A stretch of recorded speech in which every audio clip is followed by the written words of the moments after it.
Both sides of a story.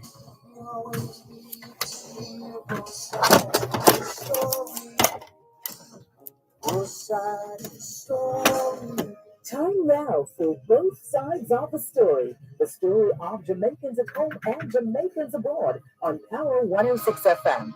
We will not take sides, but we listen to your side. Stay with us as we explore the issues, present the facts, speak with the experts, and as always, listen to both sides. What's your story? Tell us on both sides of the story by calling our local numbers 876-922-4112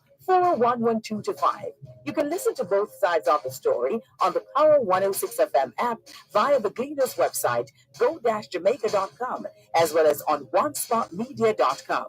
Plus, listeners in the USA can dial 631-359-8281 to listen. And if you're in the UK and you wish to dial a number to listen to Power 106 FM, you can call 0330-606-0953. You can watch both sides of the story live on the Dervan Malcolm Facebook page. Follow us on Twitter and Instagram at Both Sides 106. Email bothsides106@live.com. Send your WhatsApp voice notes, audio messages, and text messages to 876-365-3346. Remember, we have 2 ears and 1 mouth, so we can listen twice as much as we speak. So stay with us as we listen to both sides of the story. Both sides of the story. Both sides of the story.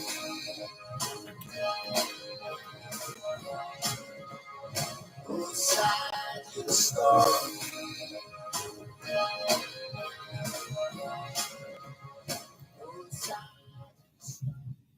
Knowledge is power. Class is in session. Power 106. He who knows not, and knows not he knows not, is a fool. Avoid him. He who knows not, and knows he knows not, is a student. Teach him. He who knows, and knows not he knows, is asleep. Wake him. He who knows, and knows that he knows, is a wise man. Follow him. Ladies and gentlemen of the class of 99, wear sunscreen. If I could offer you only one tip for the future, sunscreen would be it. The long-term benefits of sunscreen have been proved by scientists, whereas the rest of my advice has no basis more reliable than my own meandering experience. I will dispense this advice now. Enjoy the power and beauty of your youth. Or never mind, you won't understand the power and beauty of your youth until they've faded. But trust me, in 20 years, you look back at photos of yourself and recall in a way you can't grasp now how much possibility lay before you and how fabulous you really looked. You are not as fat as you imagine. Don't worry about the future, or worry, but know that worrying is as effective as trying to solve an algebra equation by chewing bubblegum. The real troubles in your life are apt to be things that never crossed your worried mind, the kind that blindsides you at 4 p.m. on some idle Tuesday. Do one thing every day that scares you. Sing. Don't be reckless with other people's hearts. Don't put up with people who are reckless with yours. Floss. Don't waste your time on jealousy. Sometimes you're ahead, sometimes you're behind. The race is long. In the end, it's only with yourself. Remember compliments you receive. Forget the insults. If you succeed in doing this, tell me how. Keep your old love letters. Throw away your old bank statements. stretch. Don't feel guilty if you don't know what you want to do with your life. The most interesting people I know didn't know at 22 what they wanted to do with their lives. Some of the most interesting 40-year-olds I know still don't. Get plenty of calcium. Be kind to your knees. You'll miss them when they're gone. Maybe you'll marry, maybe you won't. Maybe you'll have children, maybe you won't. Maybe you'll divorce at 40. Maybe you'll dance the funky chicken on your 75th wedding anniversary. Whatever you do, don't congratulate yourself too much, or berate yourself either. Your choices are half chance. So are everybody else's. Enjoy your body. Use it every way you can.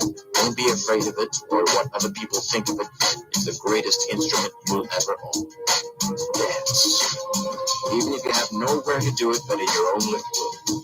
Read the directions, even if you don't follow them. Do not read beauty magazines. They will only make you feel ugly.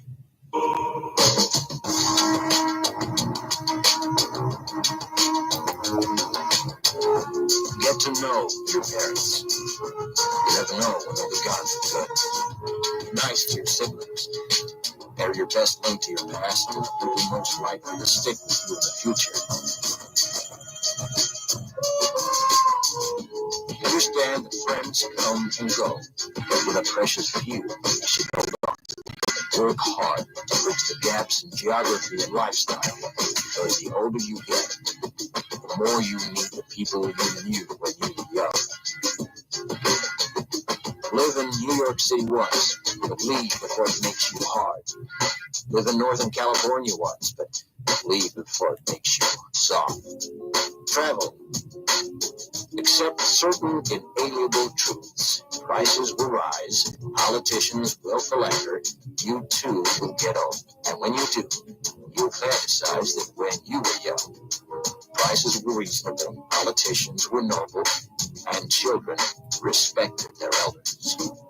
Respect your elders. Don't expect anyone else to support you. Maybe you have a trust fund. Maybe you'll have a wealthy spouse. But you never know when either one might run out.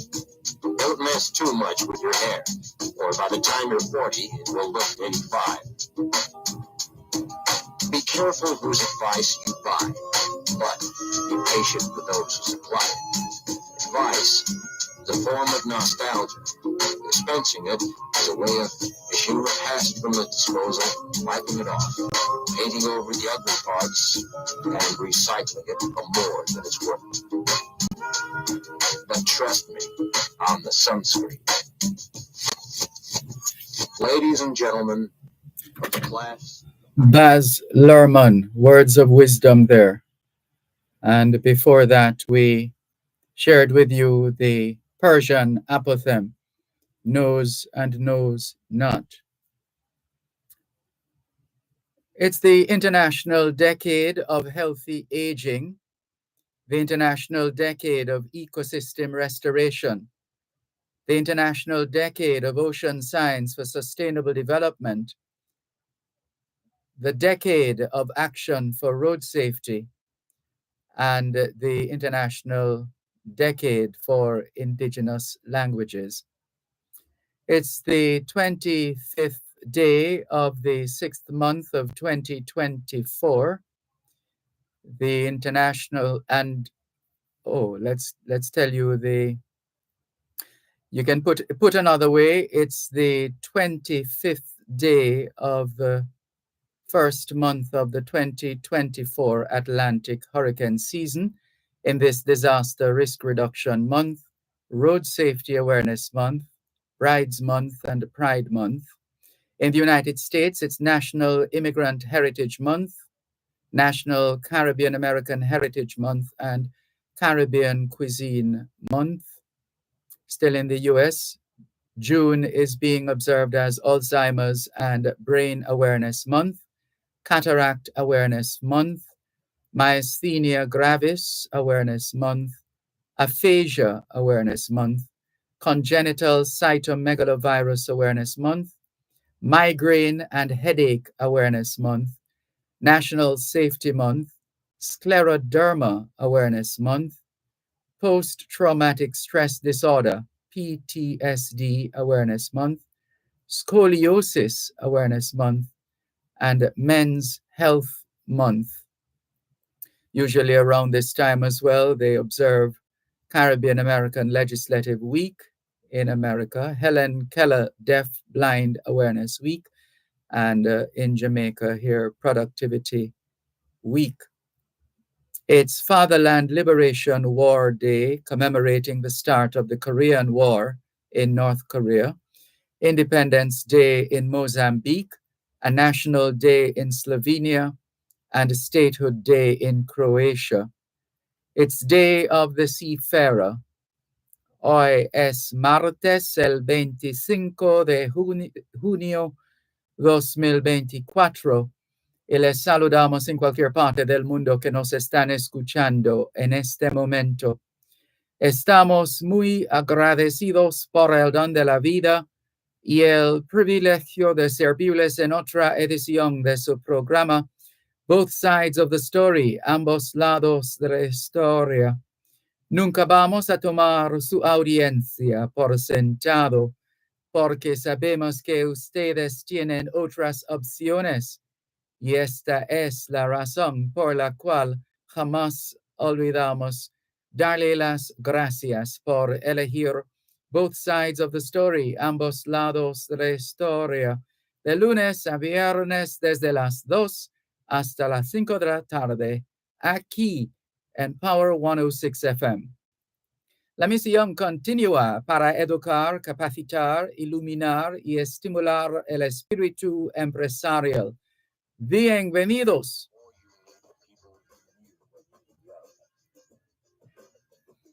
Live in New York City once, but leave before it makes you hard. Live in Northern California once, but leave before it makes you soft. Travel. Accept certain inalienable truths. Prices will rise. Politicians will philander. You too will get old. And when you do, you'll fantasize that when you were young, prices were reasonable, politicians were noble, and children respected their elders. Respect your elders. Don't expect anyone else to support you. Maybe you have a trust fund. Maybe you'll have a wealthy spouse. But you never know when either one might run out. Don't mess too much with your hair, or by the time you're 40, you'll look 85. Be careful whose advice you buy, but be patient with those who supply it. Advice, the form of nostalgia, dispensing it as a way of issuing the past from the disposal, wiping it off, painting over the ugly parts, and recycling it for more than it's worth. But trust me on the sunscreen. Ladies and gentlemen, C'est mardi le 25 juin 2024 et nous vous saluons tous qui nous écoutez où que vous soyez dans le monde. Nous sommes reconnaissants du don de la vie ainsi que du privilège d'être votre service par une nouvelle édition de votre programme Both Sides of the Story, le pour et le contre. Nous ne considérons pas votre fidélité comme allant de soi parce que nous savons que vous avez l'embarras du choix. C'est pourquoi nous n'oublions jamais de vous remercier de choisir d'écouter Both Sides of the Story, le pour et le contre, du lundi au vendredi de 2h à 5h de l'après-midi sur notre antenne Power 106 FM. Nous continuons notre mission d'éduquer, d'habiliter, d'éclairer et d'encourager l'esprit d'entreprise. Bienvenue. don't worry about the future, or worry, but know that worrying is as effective as trying to solve an algebra equation. You're listening to Power 106 FM. The time is now 2:15. Importers. Shipments requiring you to pay customs duties and taxes are cleared on a customs goods declaration known as an IM4 or IMS4. Ask your clearing agent to provide your customs declaration, customs assessment notice, and customs receipt once duties and taxes are paid. Where your clearing agent may not be able to provide the IM4 or IMS4, request your customs goods declaration registration number or C number, which can be used to verify your payments. Importers, request your IM4, IMS4, or C number. It is your right. For details, email the Jamaica Customs Agency at public.relations@jca.gov.jm. Jamaica Customs, keeping our customers in focus. Welcome to the new dimension in eye care, the Optical Zone, offering exceptionally comfortable eyewear. We fill prescriptions and do eye examinations. This complete optical store is conveniently located at Shop 14, York Plaza, Halfway Tree. Telephone 929-8656. The Optical Zone, providing vision for life.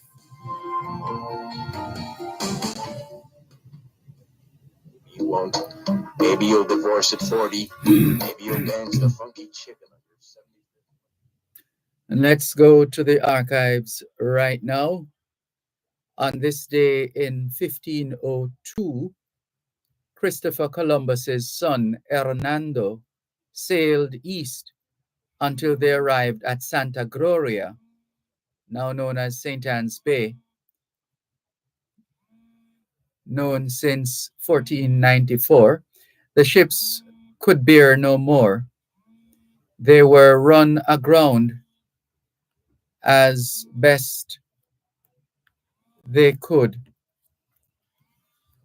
leaning one ship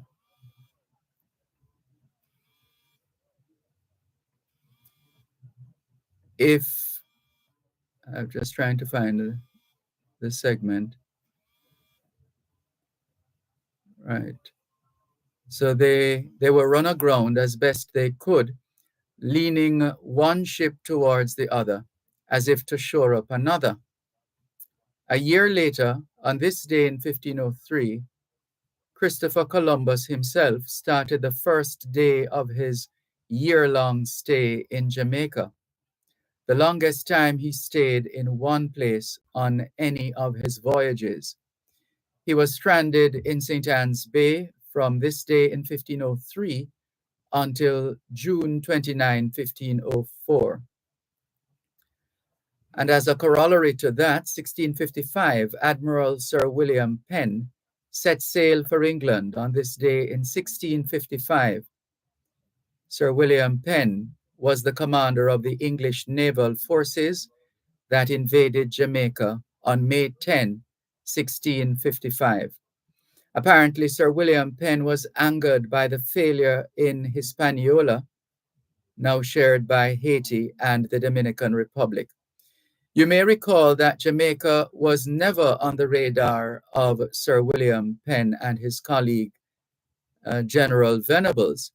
It was only after they failed to capture Hispaniola and not wanting to return to Oliver Cromwell, the Lord Protector of England, empty-handed, they decided to settle for Jamaica.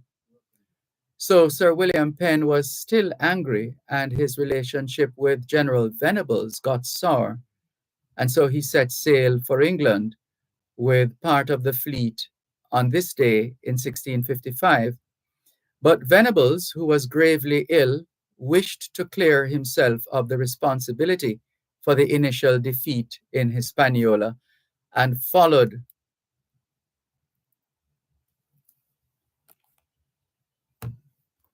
All right, the screen timed out.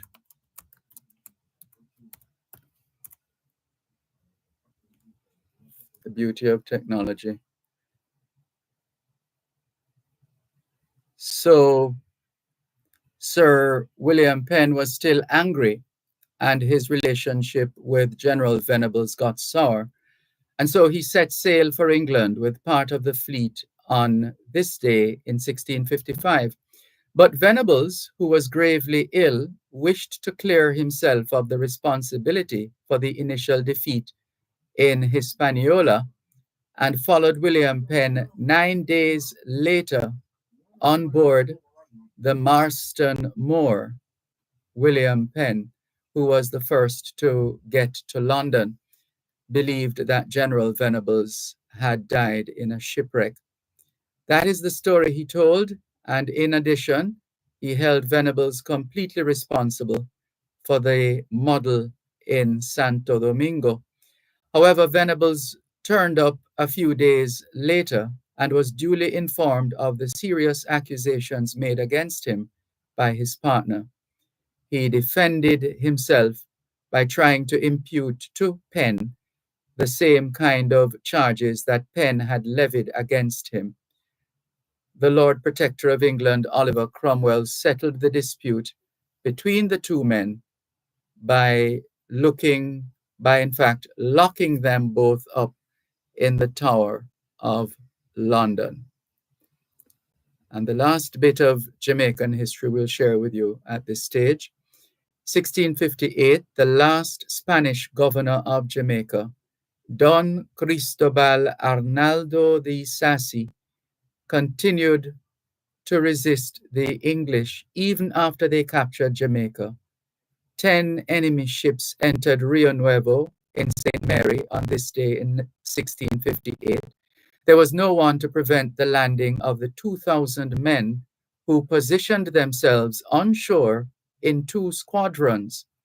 The intention was obvious, an intention reinforced as if it were not enough by a naval cannonade aimed at the Spanish position. The Spanish forces, however, were able to use their one piece of artillery to break the block of the squadrons and to chase them in the direction of the hillock. Edward Doyley, the English general who directed the landing and attack, sent a letter to Ye Sassy. He proposed that Ye Sassy surrenders, but Ye Sassy refused. Ye Sassy and his men suffered defeat 2 days later on June 27, 1658.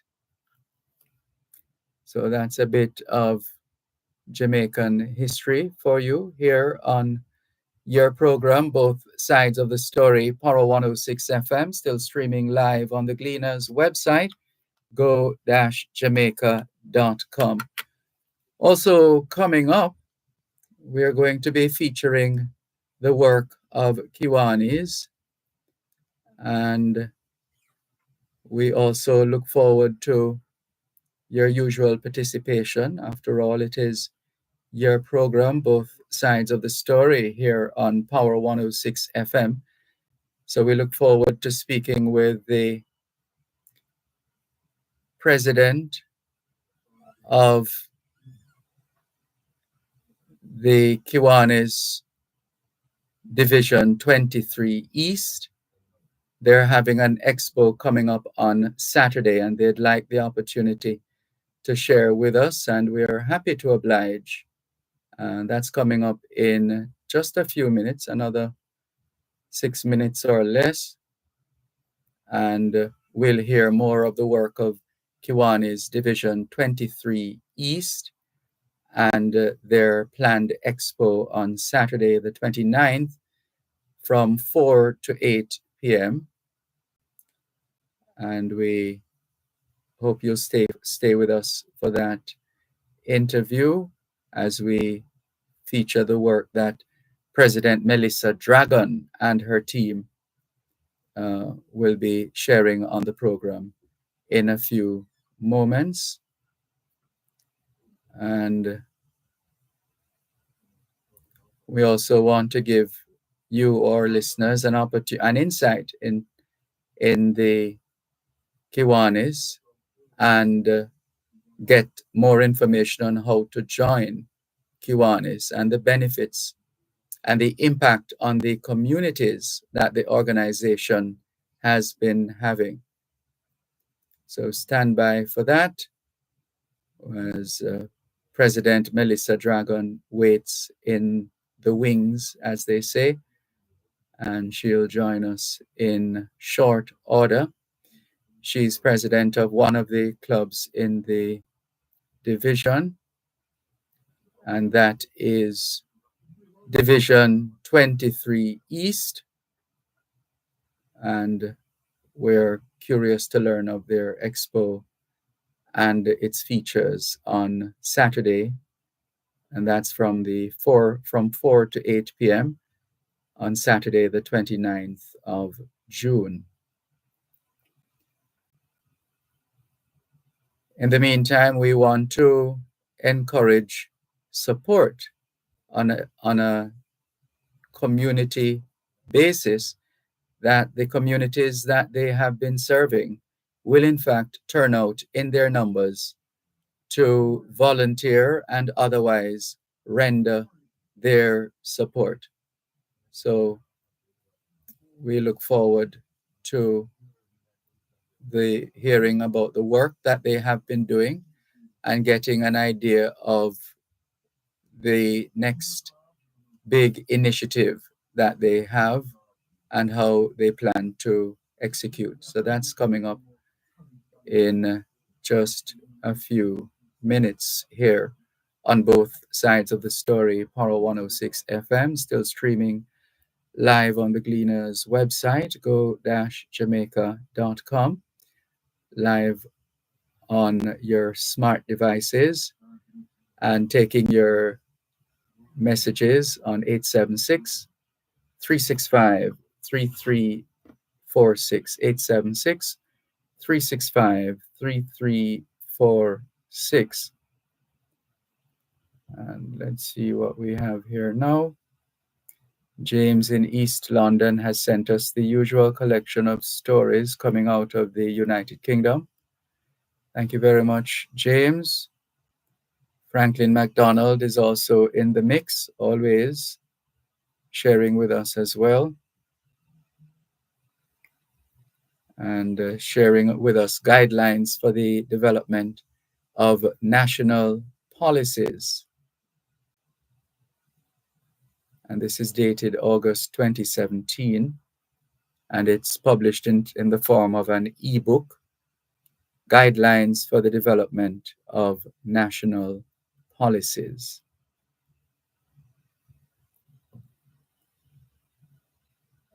Also online with us right now, one of our regular listeners saying thanks and showing his appreciation. Thank you very much. Much obliged.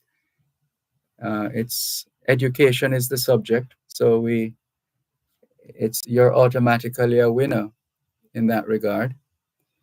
And in this case, it's Edwin Allen High School celebrating their 60th anniversary in the form of a grand gala dinner coming up on the 13th, Saturday, the 13th of July at the Jamaica Pegasus Hotel, 81 Knutsford Boulevard in St. Andrew, Jamaica. The MC Andrea Del Cita Wright, entertainment by Fab Five Band, and the admission, 20,000 Jamaican dollars or 150 US dollars, 200 Canadian dollars or 120 Great Britain pounds. And for more information and tickets, you can call Edwin Allen High School, and you'll get the information 876-987-2515 or 876-233-8278. That's 876-233-8278. All right. Hope you got that. We're going to a break now, and we will be having that feature on the Kiwanians and their work in their Division 23. More in a moment. You're listening to Power 106 FM. The time is now 2:30. With over 40 years of record service, Lock Safe Import Limited is your trusted security provider. Get affordable prices on a wide variety of seals, garage doors, access control supplies, magnetic lock, fingerprint, weatherproof keypads, card access system, time attendance, power supplies, and exit buttons. Professional services provided. Visit 40 Shortwood Road, Kingston 8. Problem solved with Lock, Safe, and Bolt. Motorists, listen up, cause me have a couple tip. If you ride on your bike, have on your helmet. Seat belt is a must, no drive without it. And make sure the little one them well strapped in.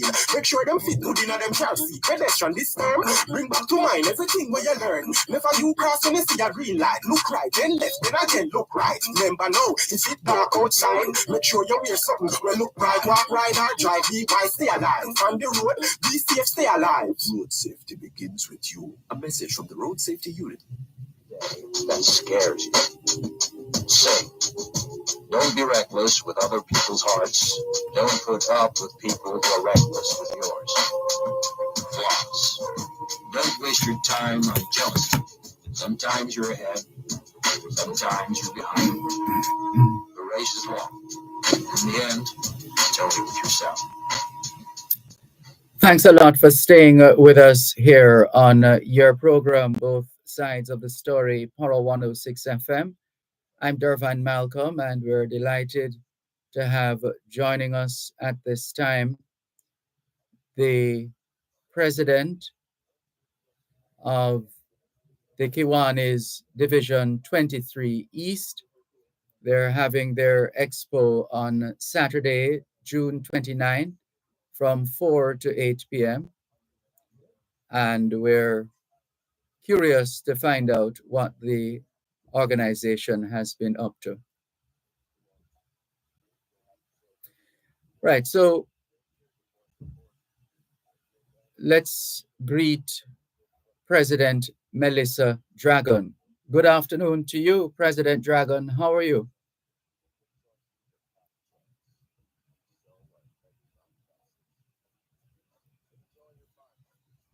All right. Let's make sure we are connecting. And as soon as we have connected, we will go straight into that conversation here on Both Sides of the Story, Poro 106 FM. Still streaming live on the Gleaners website, go-jamaica.com, live on their smart devices. And as we try to make connection with Melissa Dragon, and she has responsibility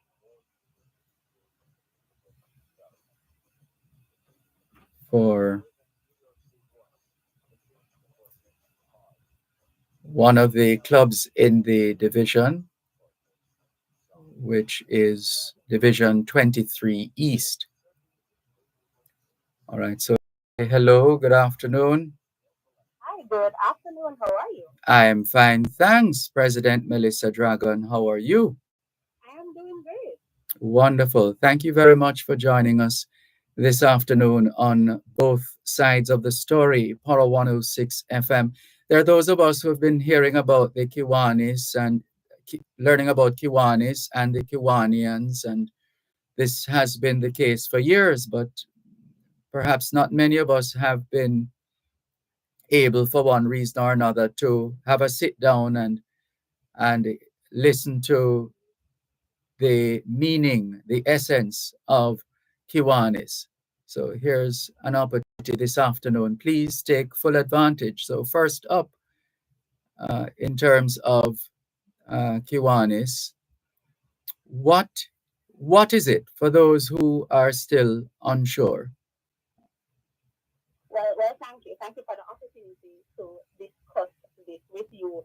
So Kiwanis is a vibrant community service organization, and the truth is that we're dedicated to improving the lives of children worldwide. So we have a lot of programs that are dedicated to children. So we have literacy programs, we build playgrounds, we paint schools, we have feeding programs, we have reading programs. We visit a lot of the children, the homes in Jamaica. So we are really just trying to enrich the lives of children. And that would be fundamental to, for example, your objectives in relation to, I think you mentioned youth or children a short while ago as well. Right. Mm. So ultimately, we're having a expo on Saturday. That's on Saturday, June 29th. And our objective of that expo, we're really hosting it to share information about Kiwanis. We are hoping to have over 20 clubs present, and we'll use the opportunity to showcase the projects and initiatives that we have executed over the years. We're also looking to attract some, new volunteers who want to be a part of Kiwanis. Because by growing Kiwanis, we can pretty much amplify our service and we can make an even greater impact. So we're really just trying to use the opportunity to introduce persons to Kiwanis. And where exactly is the expo taking place? So the expo will be at, it's formerly Northford Court Hotel. They now go by Summit. Oh, I didn't realize that. Right, so there was a name change. Mm. So All you right. can enter from Chelsea Avenue or you can enter from Woodman. They have two entrances. So that's Mhm. where we will be on Saturday. Yes. And what can those looking to attend the expo expect? Paint a picture for us, please. All right, so for persons coming out on Saturday, you can expect to see some highlights of some of the projects that the clubs have undertaken over the years. So it's not just us, asking for donations or telling you to donate, but it's us showing you what we've been doing. Attendees will also get an opportunity to meet dedicated Kiwanians. We will share our stories, we'll share our journey with you. There'll also be some informative sessions. We'll have some interactive displays. Um, and so it is a great opportunity to just network. So you just to have a good time with us, networking. And so if you come out to the expo, if you're looking to volunteer or if you're just looking to learn more about Kiwanis, that's definitely the place to be. Mhm. And what do you hope will happen post the expo? I mean, what are the positives and the implications of the positive implications of having that expo in the community? Okay, so post expo, we're hoping that we can attract or invite corporate Jamaica. They'll be more interested in partnering with us for charitable events. We're also looking to attract some new volunteers who will bring fresh ideas, new energy, new skills. And we're also hoping that those persons who come out, they can share some of the challenges that they are aware of in their communities. So that, in turn, we can do an assessment and we can try to develop some kind of project that can address the needs that we are unaware of. And no doubt you have a record of initiatives and general outreach activities to engage not just children but adults as well, correct? That is correct. So we do things with the homes for the elderly. So we go in a lot of senior homes. So our main focus is on children, but we do have initiatives that focus on adults as well. And any is there an initiative that you have undertaken now or in the past that gives you a great sense of pride whenever you reflect on your work as a Kiwanian? Well, that would be quite personal. Yes, so for me personally, my club, the one is Club of South St. Andrew, we have some initiatives that are um, annual events for us. So for argument's sake, we will go to Maxfield Children's Home. That is something that's very dear to us. And, we pretty much interact with the 85 children that are there. We go on Sundays. We go twice per month. We have a good time with them.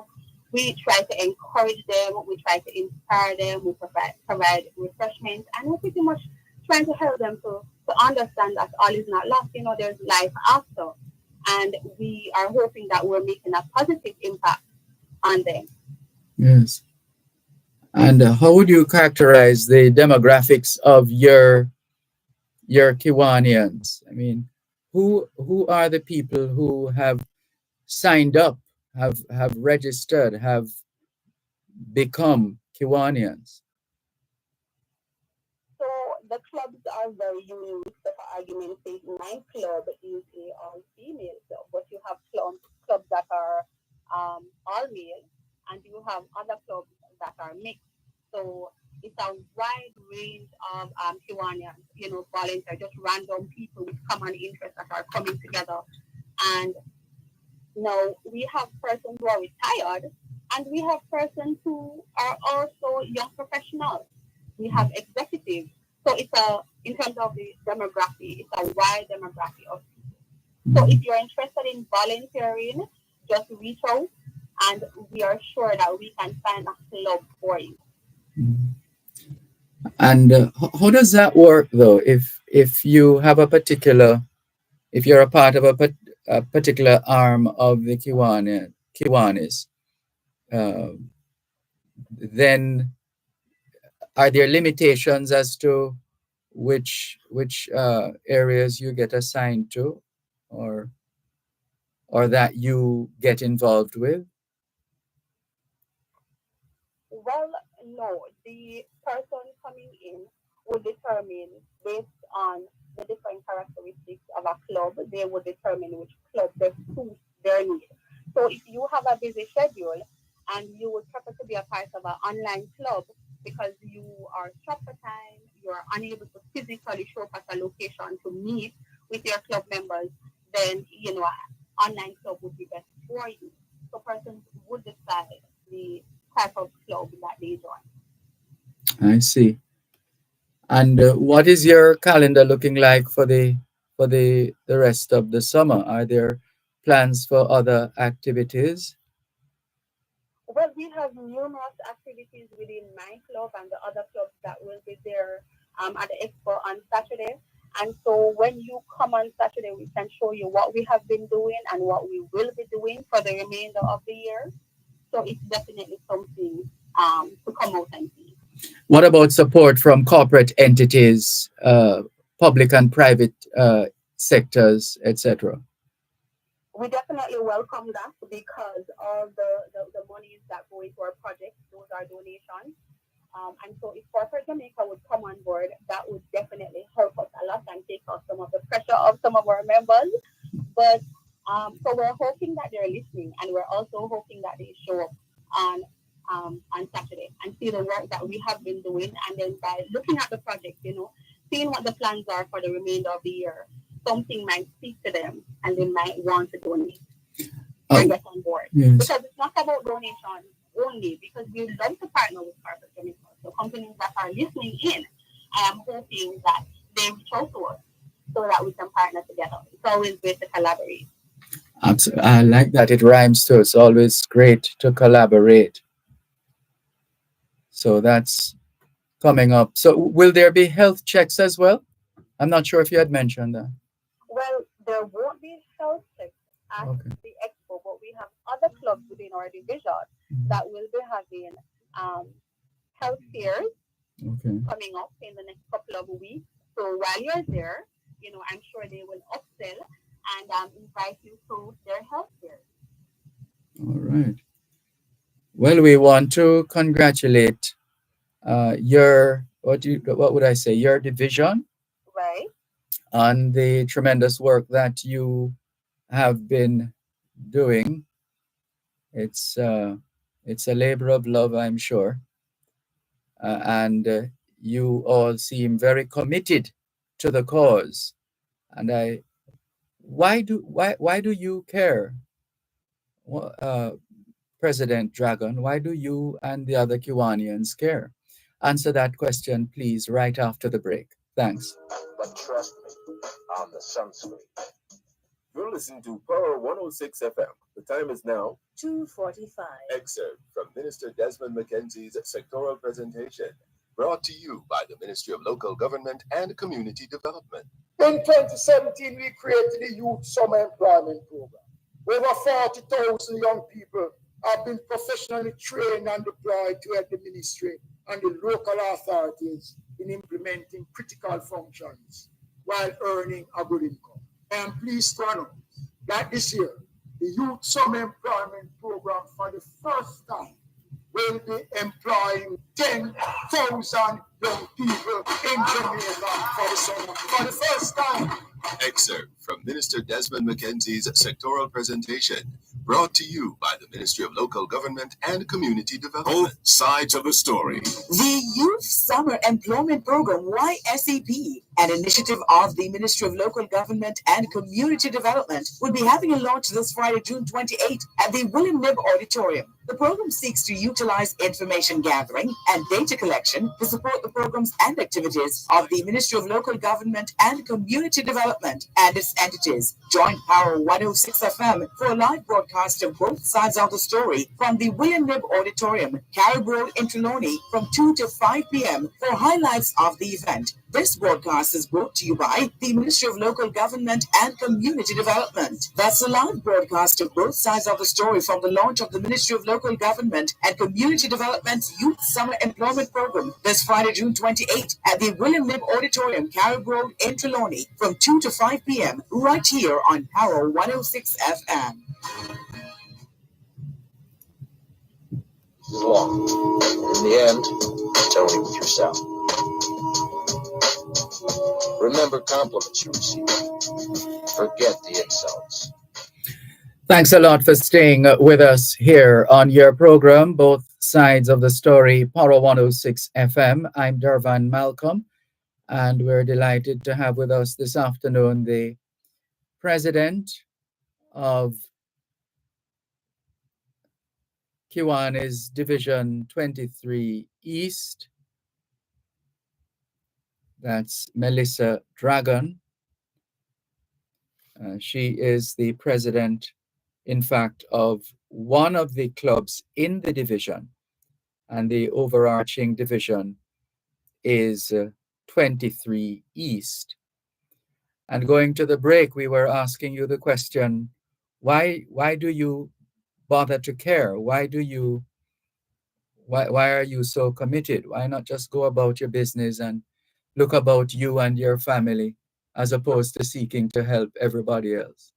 Well, that would be quite selfish of me.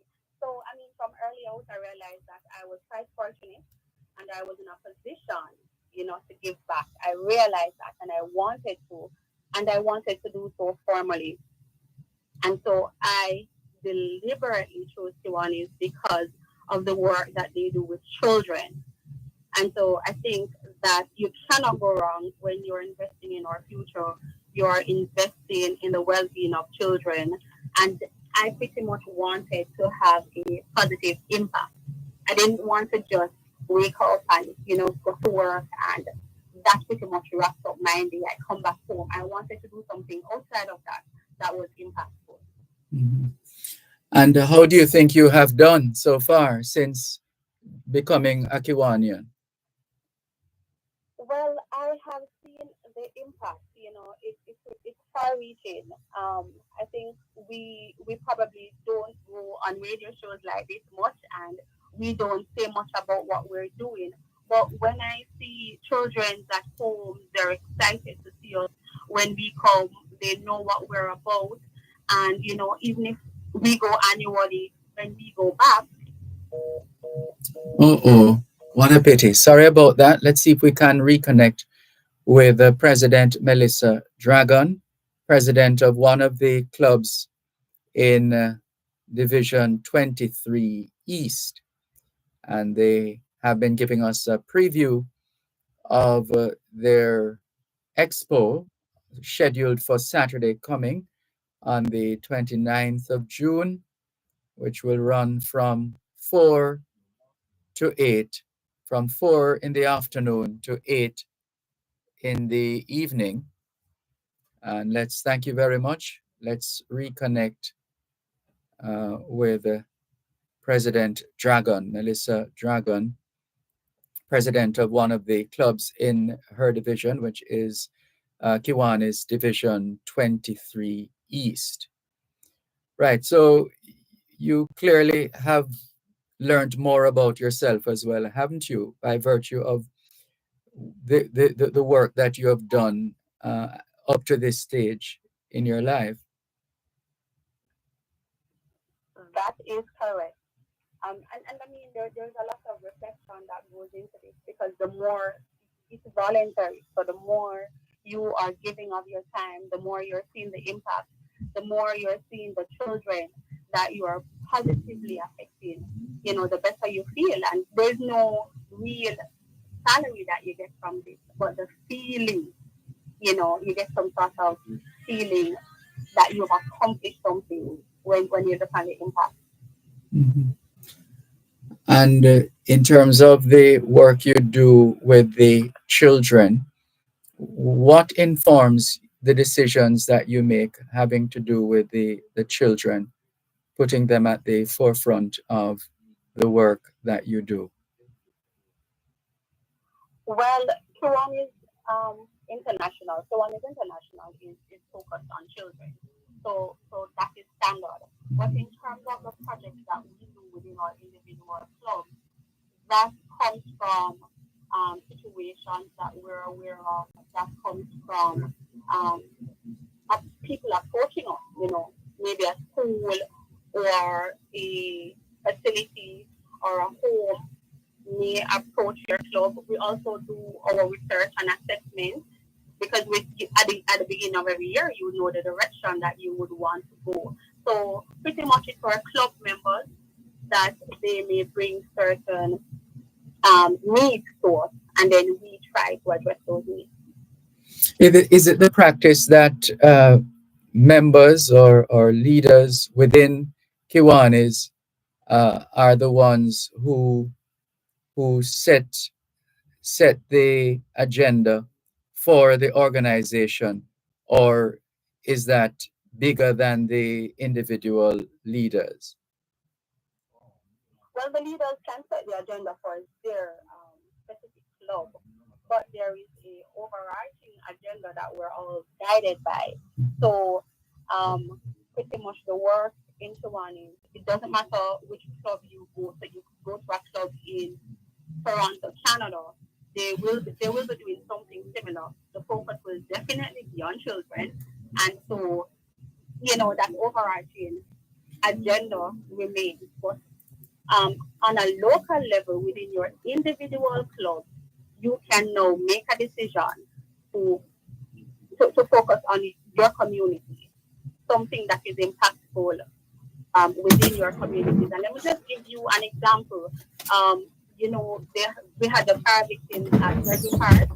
Yes. I remember one of my club members bringing it to our attention that, these persons were displaced and we need to do something because they're adults, they're children that are involved, and there's a need. And so what we did was we did a clothes drive and we got personal care items and we went to Gregory Park. And we had to be escorted in by the police, but that was okay. They worked with us. And I remember when we got there and we were handing over the items and we were talking to the parents and the children and we were trying to comfort them, they were telling us what their specific needs were. Somebody had died, so that funeral was coming up, so they needed some specific things for the funeral. And so there were children involved. They needed specific things to get them back into the school. And so what we did was within a few weeks after, we went back again with the additional items that they had required. So it's based on the need. Mm-hmm. And do you work with state agencies as well in terms of collaborate with state agencies or private organizations? Well, yes, we do a lot of collaboration. Luckily for us, the state agencies have been very accommodating. Like I mentioned, Maxine Park Children's Home, to get in there, there's a process to get in.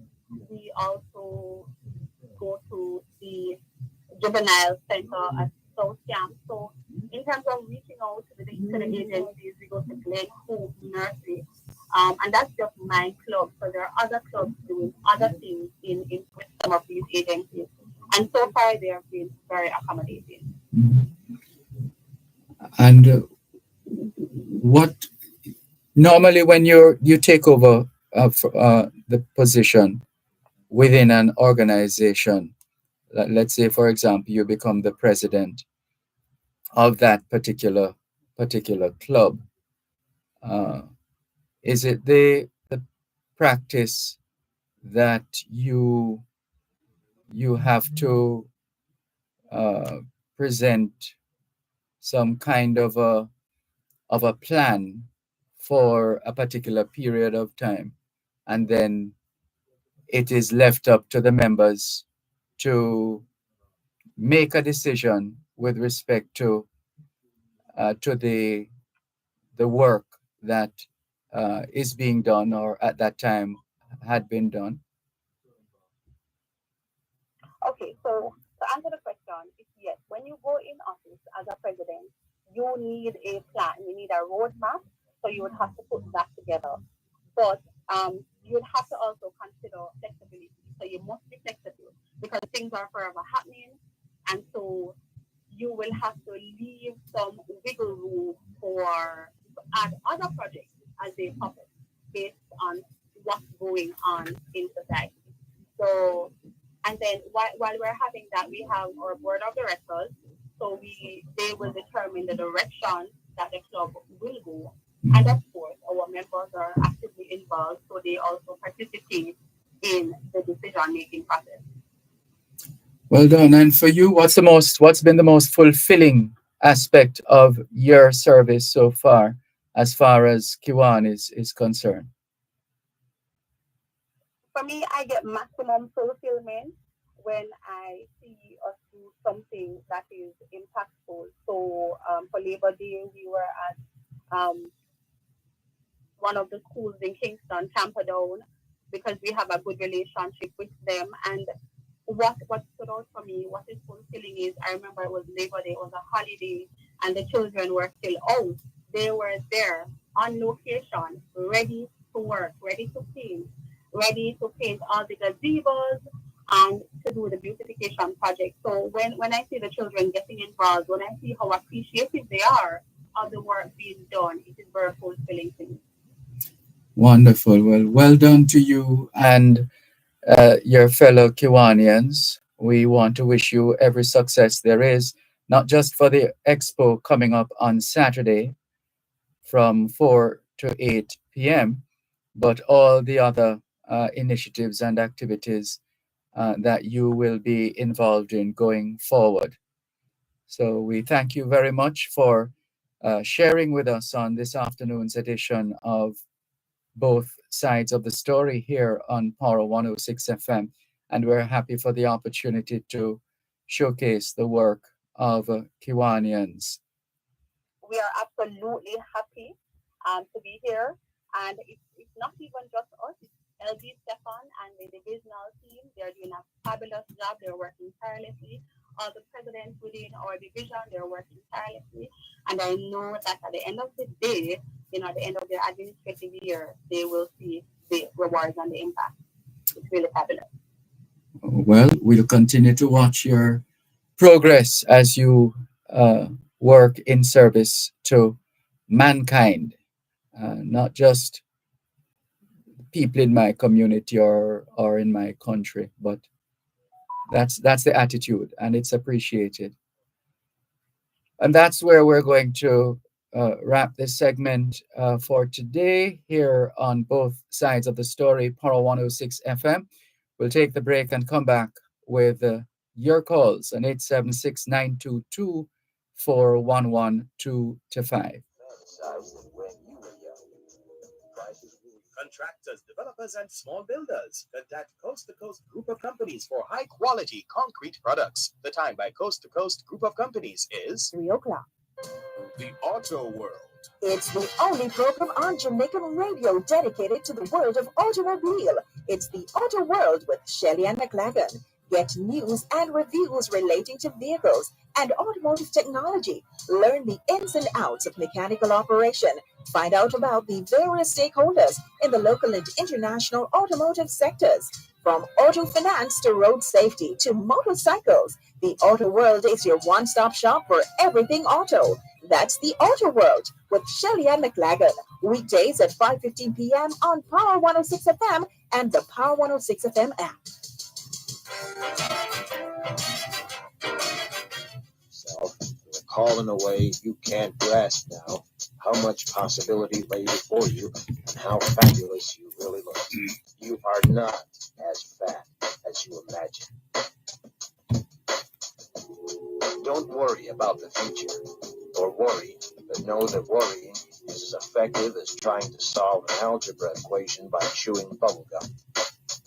The real troubles in your life are apt to be things that never crossed your worried mind, the kind that blindside you at 4 p.m. on some idle Tuesday. Do one thing every day that scares you. Sing. Don't be reckless with other people's hearts. Don't put up with people who are reckless with yours. Floss. Don't waste your time on jealousy. Sometimes you're ahead, sometimes you're behind. The race is long. In the end, it's only with yourself. Thanks a lot for staying with us here on both sides of the story, Power 106 FM. I'm Dervan Malcolm, and taking your calls on 876-922-4112 to 5. 876-922-4112 to 5. And the text line is the same as the WhatsApp number, 876-365-3346. 876-365-3346. We did share a bit of history for you earlier on. Here's some response. Here's a response to a bit of the history. Daughter Abby says, Sir Malcolm, good day. I was so disturbed in my spirit when I heard you read about Christopher Columbus, Spaniard, General William Penn, and Robert Venables, and how these men plundered Jamaica and or overworked and murdered our natives. I would like to know if these dead men could be brought before the International Criminal Court and the International Court of Justice for crimes against humanity, and for the court to try these dead men along with Spain and England, also other countries, and to compensate Jamaica and other countries in the Caribbean. And this is from Patrick Howell. Thank you, Patrick Howell, for sharing your perspective on this matter. And we'll listen out for our other listeners to hear what they think, if they are commenting on that particular point. But let's go to the phone lines once again, 876-922-4112 to 5. Good afternoon. Thanks for calling. Good afternoon, Uncle Dervan, Malcolm. How you doing, teacher? I am fine, thanks. And you? I'm good to find a happy belated Father's Day, even when it's gone already.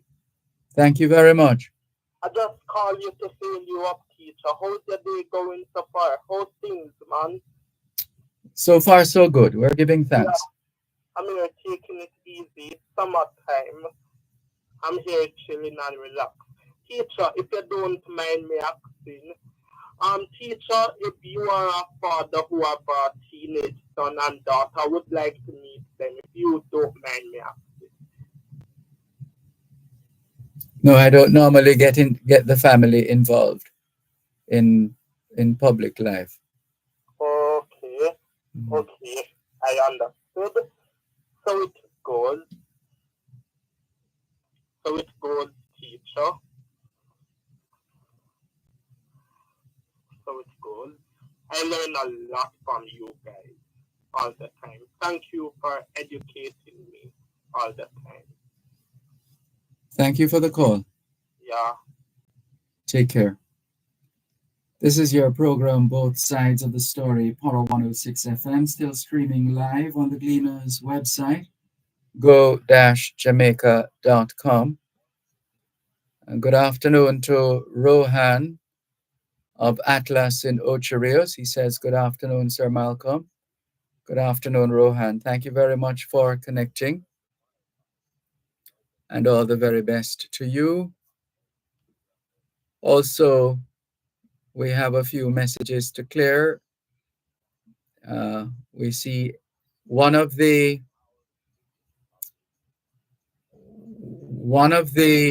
what's the title now? One of the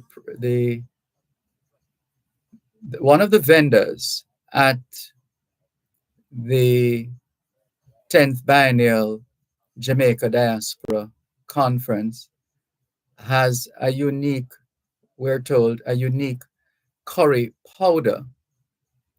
And so as we moved about in the Montego Bay Convention Center, we had the opportunity to listen as various vendors were touting their respective products.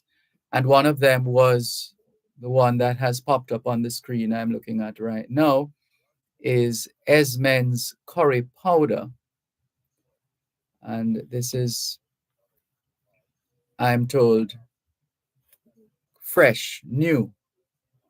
And we promise to engage the creators going forward to give them some encouragement, because we're always looking for new products, different products, things that are authentic, things that are unique, different, peculiar, etc. So we wish them well. Esmen's curry powder, we wish them well, and we'll see if we can get in a word or two. Jennifer Stewart says, good afternoon, Sir Dervan, and everyone listening to you. Give a shout out to Chris, the security at National Balmoral. And Fayweller says, blessed afternoon, Mr. Dervan and faithful listeners. I'm here listening. Good to know you are listening, Fayweller. Like Joan Edgehill, she says, blessings to you too. And thank you for your message. And let's see who else is communicating with us here on both sides of the story. Power 106 FM. Audrey Smith in Southampton in England says, afternoon, Dervan and listeners everywhere tuning in from Southampton. Good to have you on board, Audrey Smith in Southampton. Mike Montgomery says, good afternoon, teacher, to you and your listeners. I want to send condolences to my daughter, Poochie mother, who passed off yesterday, Jacqueline Stewart. I mourn with the family. Keep safe, teacher. Well, we condole with you and your family and trust that all will be well going forward.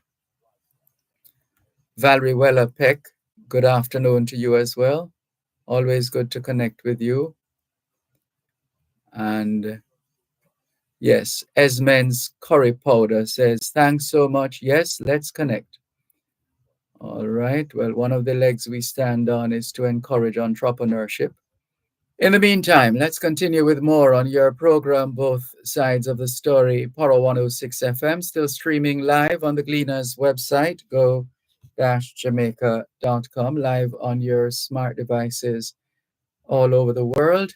Taking your calls on 876-922-4112-5, 876-922-4112-5. And the text line, same as the WhatsApp number, 876-365-3346, 876-365-3346.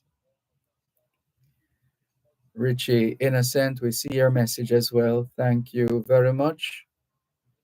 Calvin in North York, Ontario, Canada, consistently sending us material for us to look at. And Frank Lawrence, he says, greetings from the Sturgetown Free Village. I have just completed my first book and wish to send you a copy. Please let me know by text message the best way to get it to you.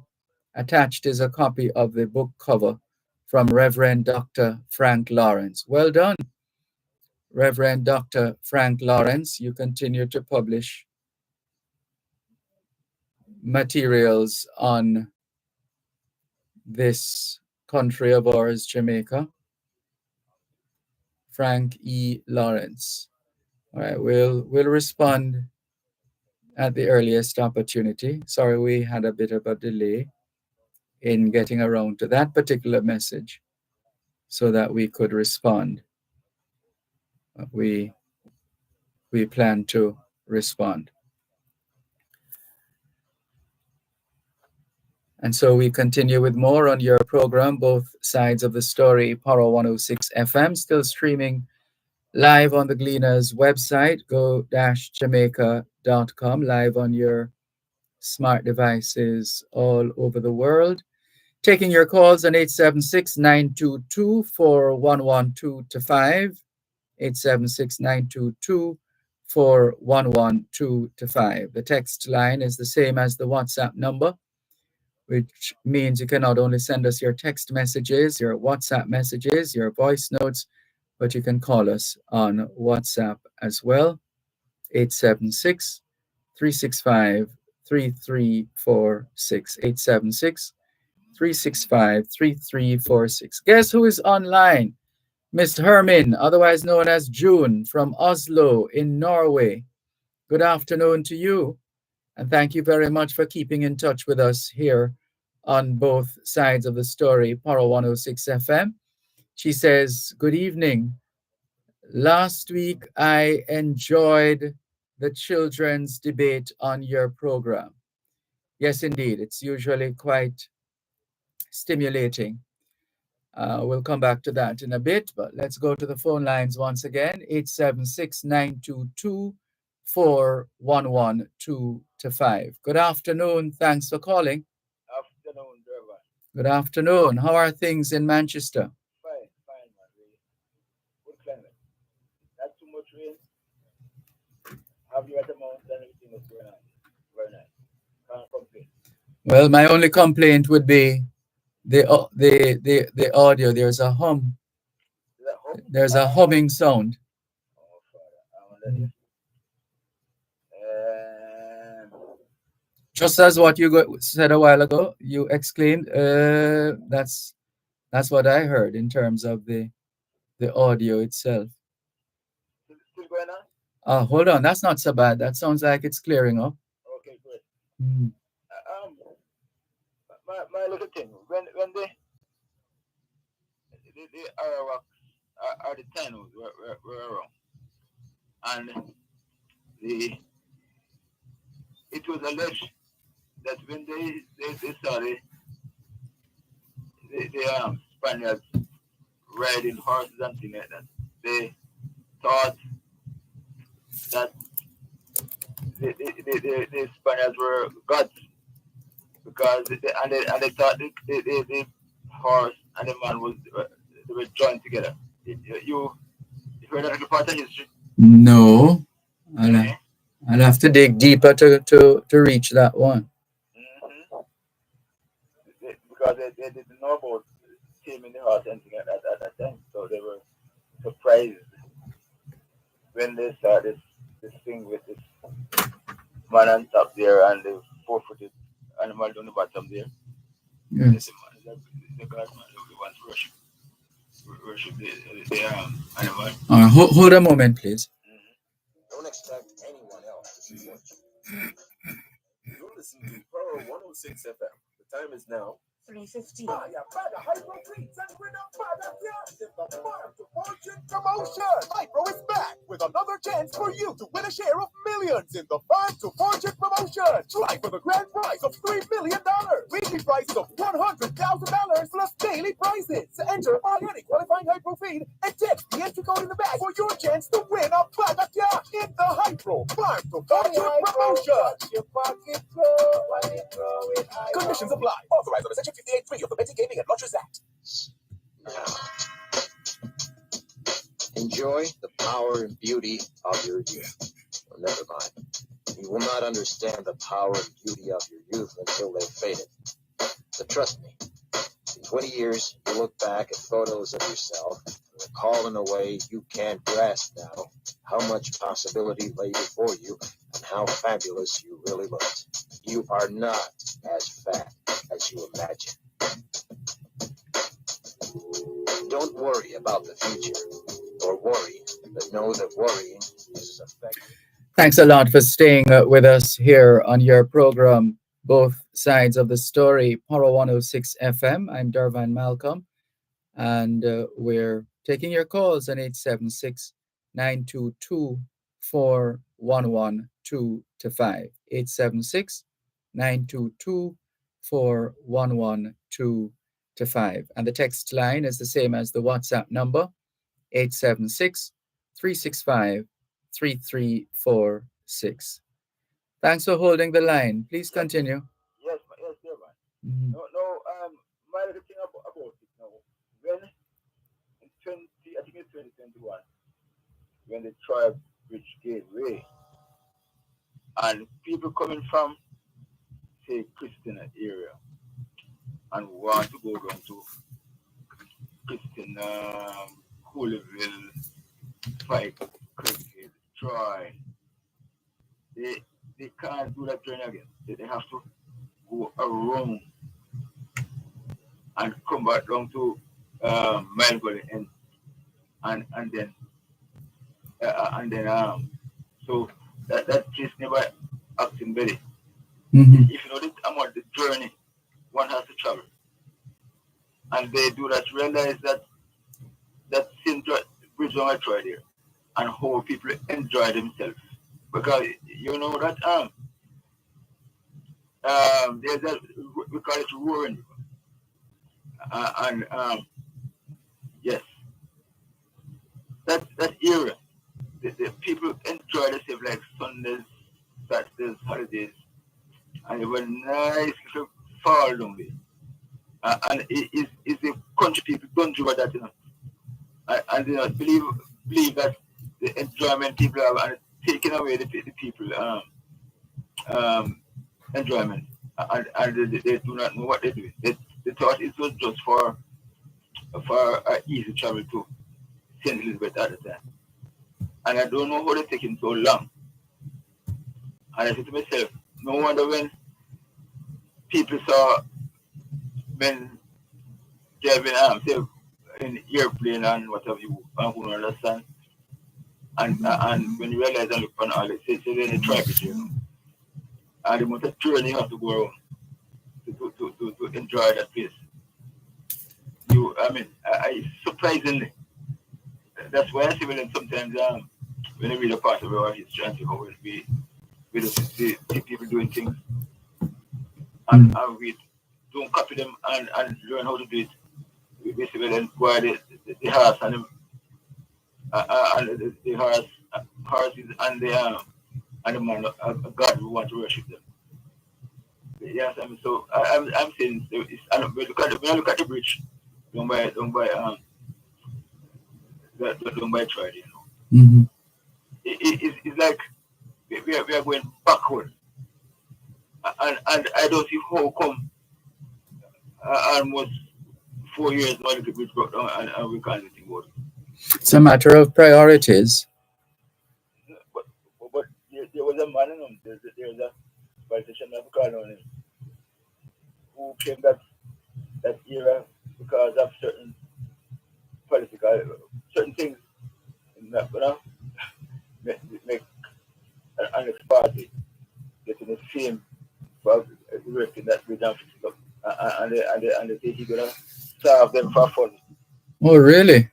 So that which, yeah, this man that, so that we just supposed to build to know because I can't do some political thing. It's a shame. And when people, I remember at least 2 years after the bridge fell. But why are we even there? This is it's not about politics or politicians. Mhm. It's about the people. I have to go through that bridge.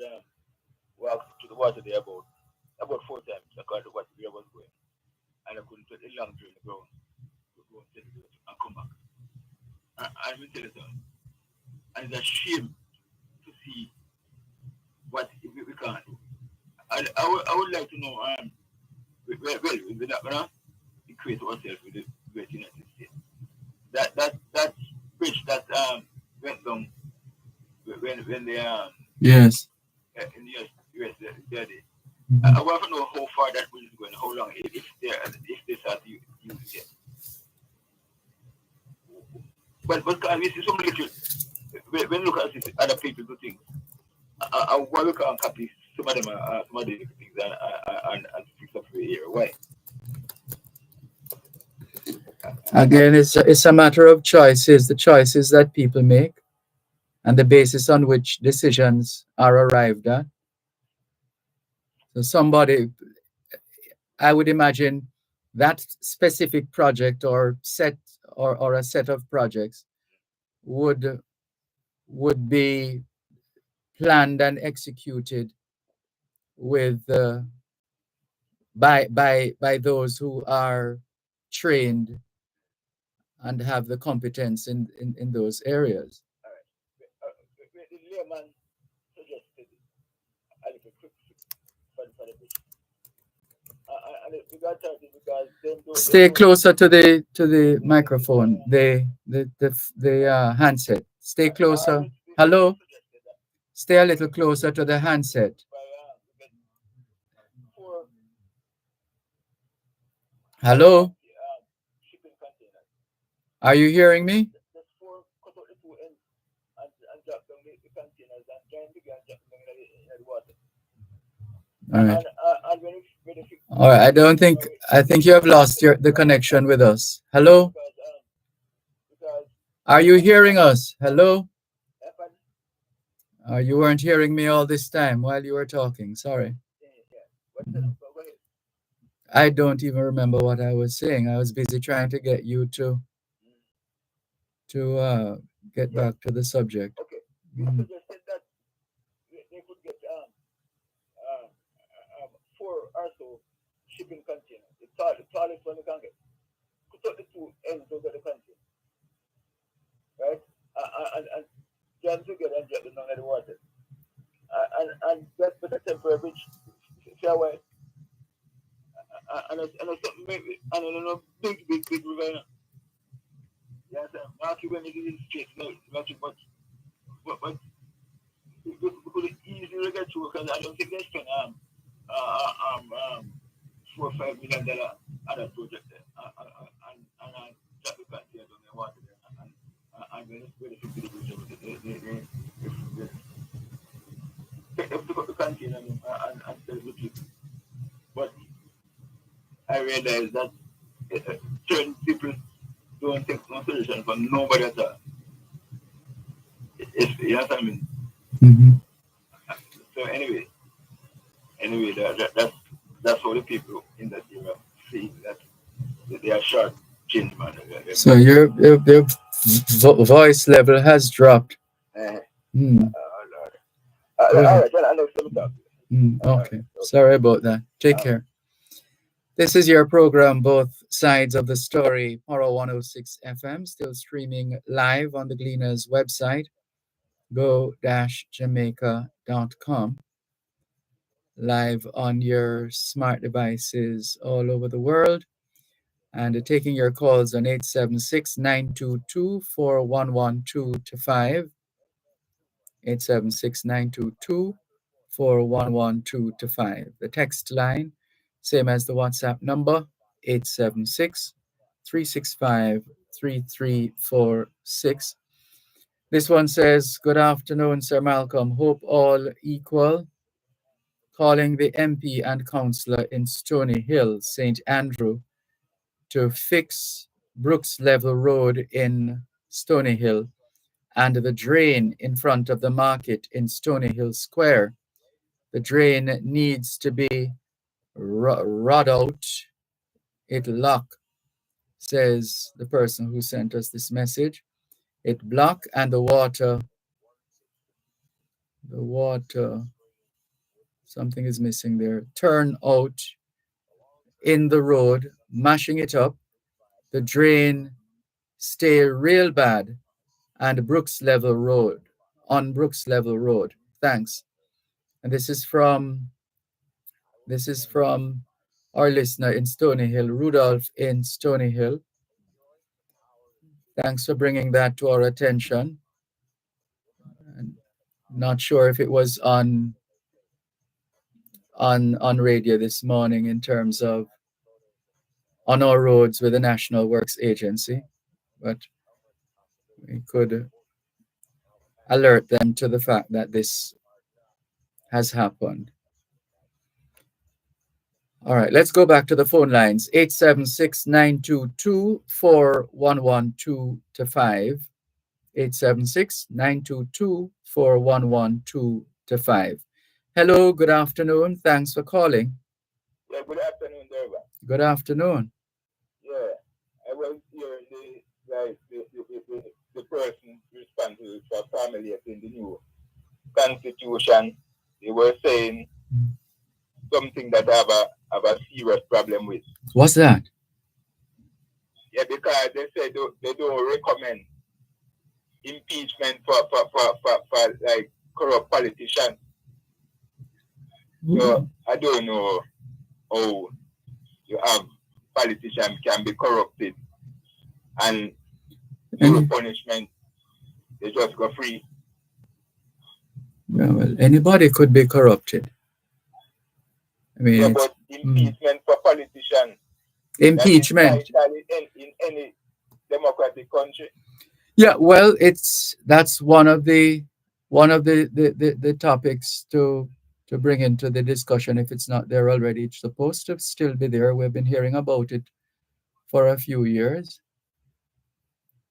But I don't hear the media and that taking up that and put it on the forefront, but because that is a serious thing. Because if you give somebody a job to do and they don't have anything, any punitive measure, they ensure that they stay upon the straight and narrow. That don't make sense. They not go veer off and do it their own thing. We make them all just, the thing then just get probably nothing don't come out of it. Well, the people have to be serious and intentional in dealing with this particular subject, and the people need to make it very clear how they feel about this particular area of interest to the people. And with a little help from I don't know, an attorney or two to advise the group of Jamaicans who have come to that particular conclusion and wanting to impeach those in certain positions. By all means. Yeah, because if you are running a democratic, a so-called democracy, Mm-hmm. You must have some measures to keep people on the street and narrow. It's not like a community or a country where. That's right. It's a democracy. Yeah. Mm-hmm.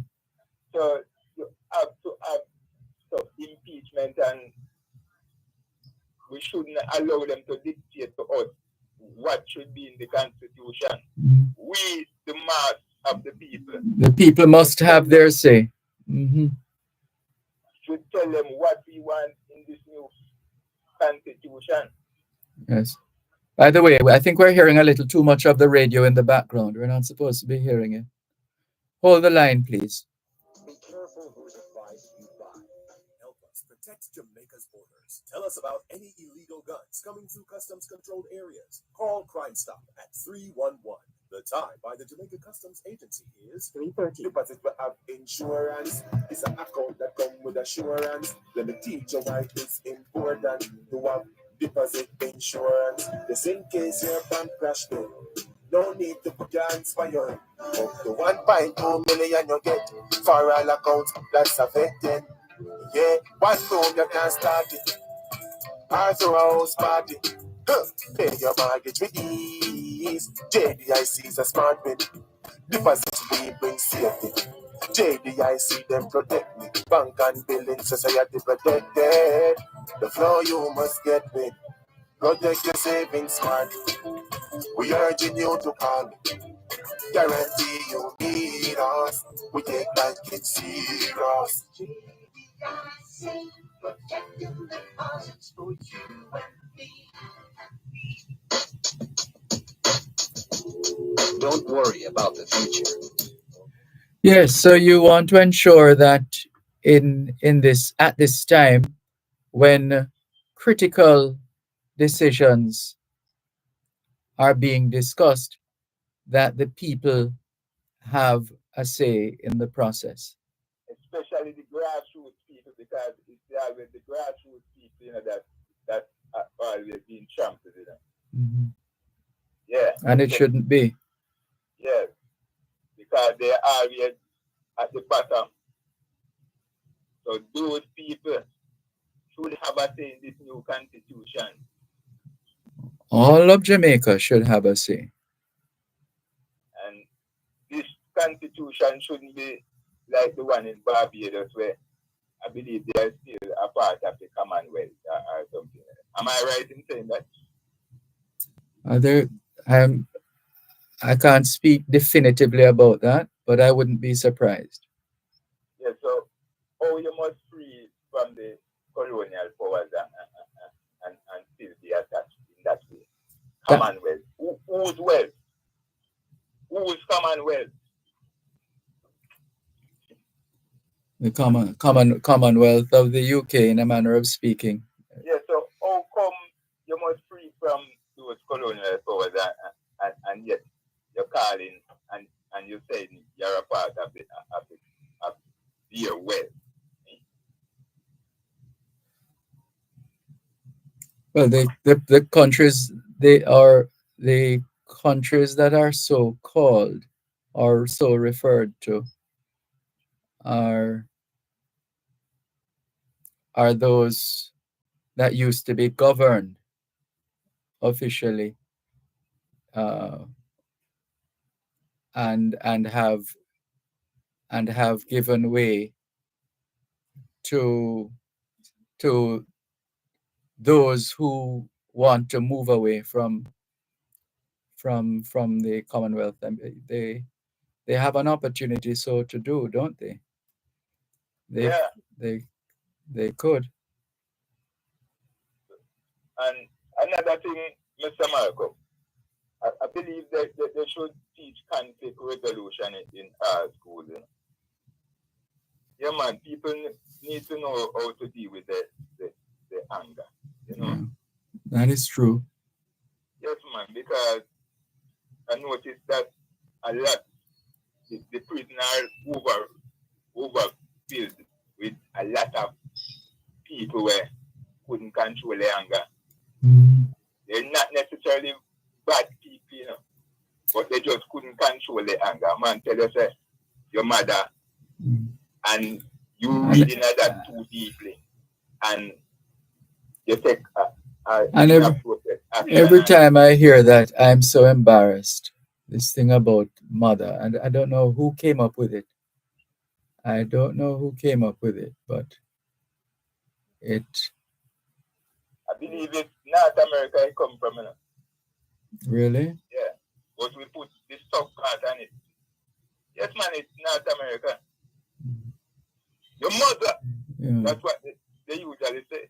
But we put the stock part on it. Yeah, it's one of those things that doesn't make any sense because as babies, you know what babies normally do, right? Yeah, you have to talk to your mother. That's right.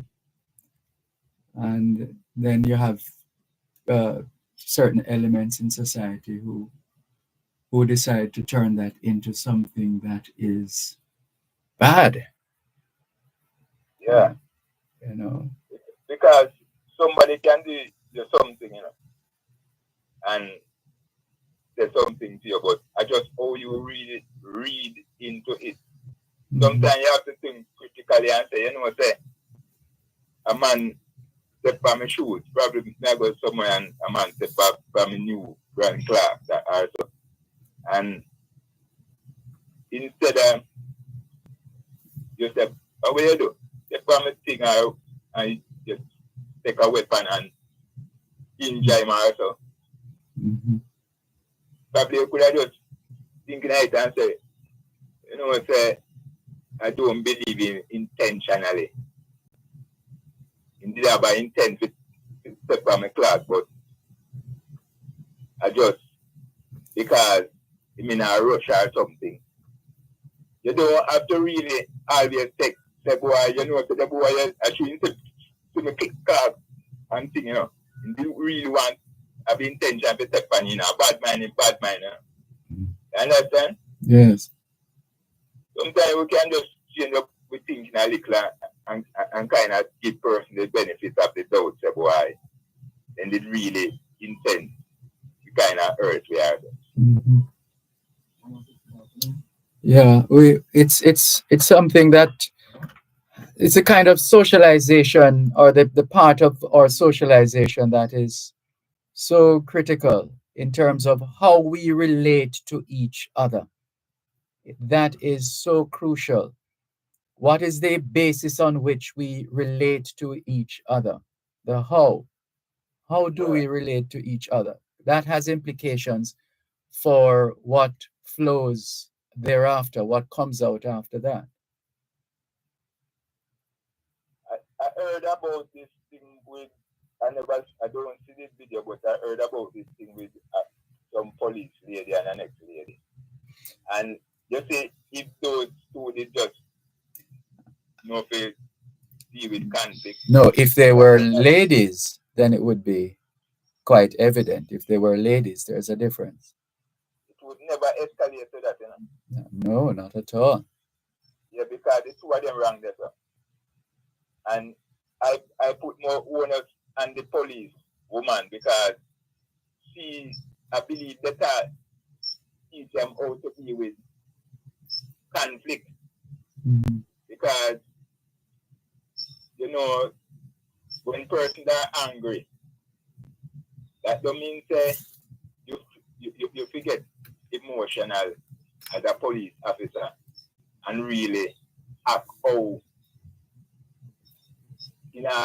like it's a personal thing. You understand? You want to keep your dignity intact. Yeah, and that's important. Too. And decorum. Yes, that's correct. And sometimes you could just allow the person to calm down. Then when the person is calm, maybe they can listen to reason because especially Jamaican, when they get angry, my way I say, you have to tell them the right thing. So you as police officers, you have to know the culture and know your people. You understand? That you can really deal with them in an appropriate way. Because the embarrassing lady, the woman will go to school, go do that, But it's more embarrassing, say, a so-called police woman really bring herself to that level. Yeah, the key code for me in dealing with people that I humbly suggest is seek first to understand, then to be understood. It does make a difference. Mr. Malcolm. Yes, sir. You see that person like you, because my time, I know you're angry, so angry about some calls where people might make and probably a man accused of something or something like that. Mm. But you never really see you get overly upset more than the ordinary. So if you say you would have been a good kind of ambassador to really deal with conflict resolution and how you approach things where you don't really feel, when you feel hurt in high school, you know. Yeah, man, and even in the police officer training, because I think they really need to get that. Well, it's something that is being encouraged as far as conflict resolution is concerned and related matters. What is the priority in having that kind of training done? That remains to be seen. But it is necessary. Yeah. Mm-hmm. So thank you again, Mr. No, Marco. thank you very much for listening, and thank you for calling. Yeah, first time calling still, but I will try call again because I hear people calling some the radio station to my time, and to my time they don't even make a word of conscience. Although they are free to say what they are saying, but they don't make a word of constitution. Some little petty things where really change the price of bread. Mm-hmm. Yeah, well, again, it's a matter of choice at the individual level, and we make provisions for everybody.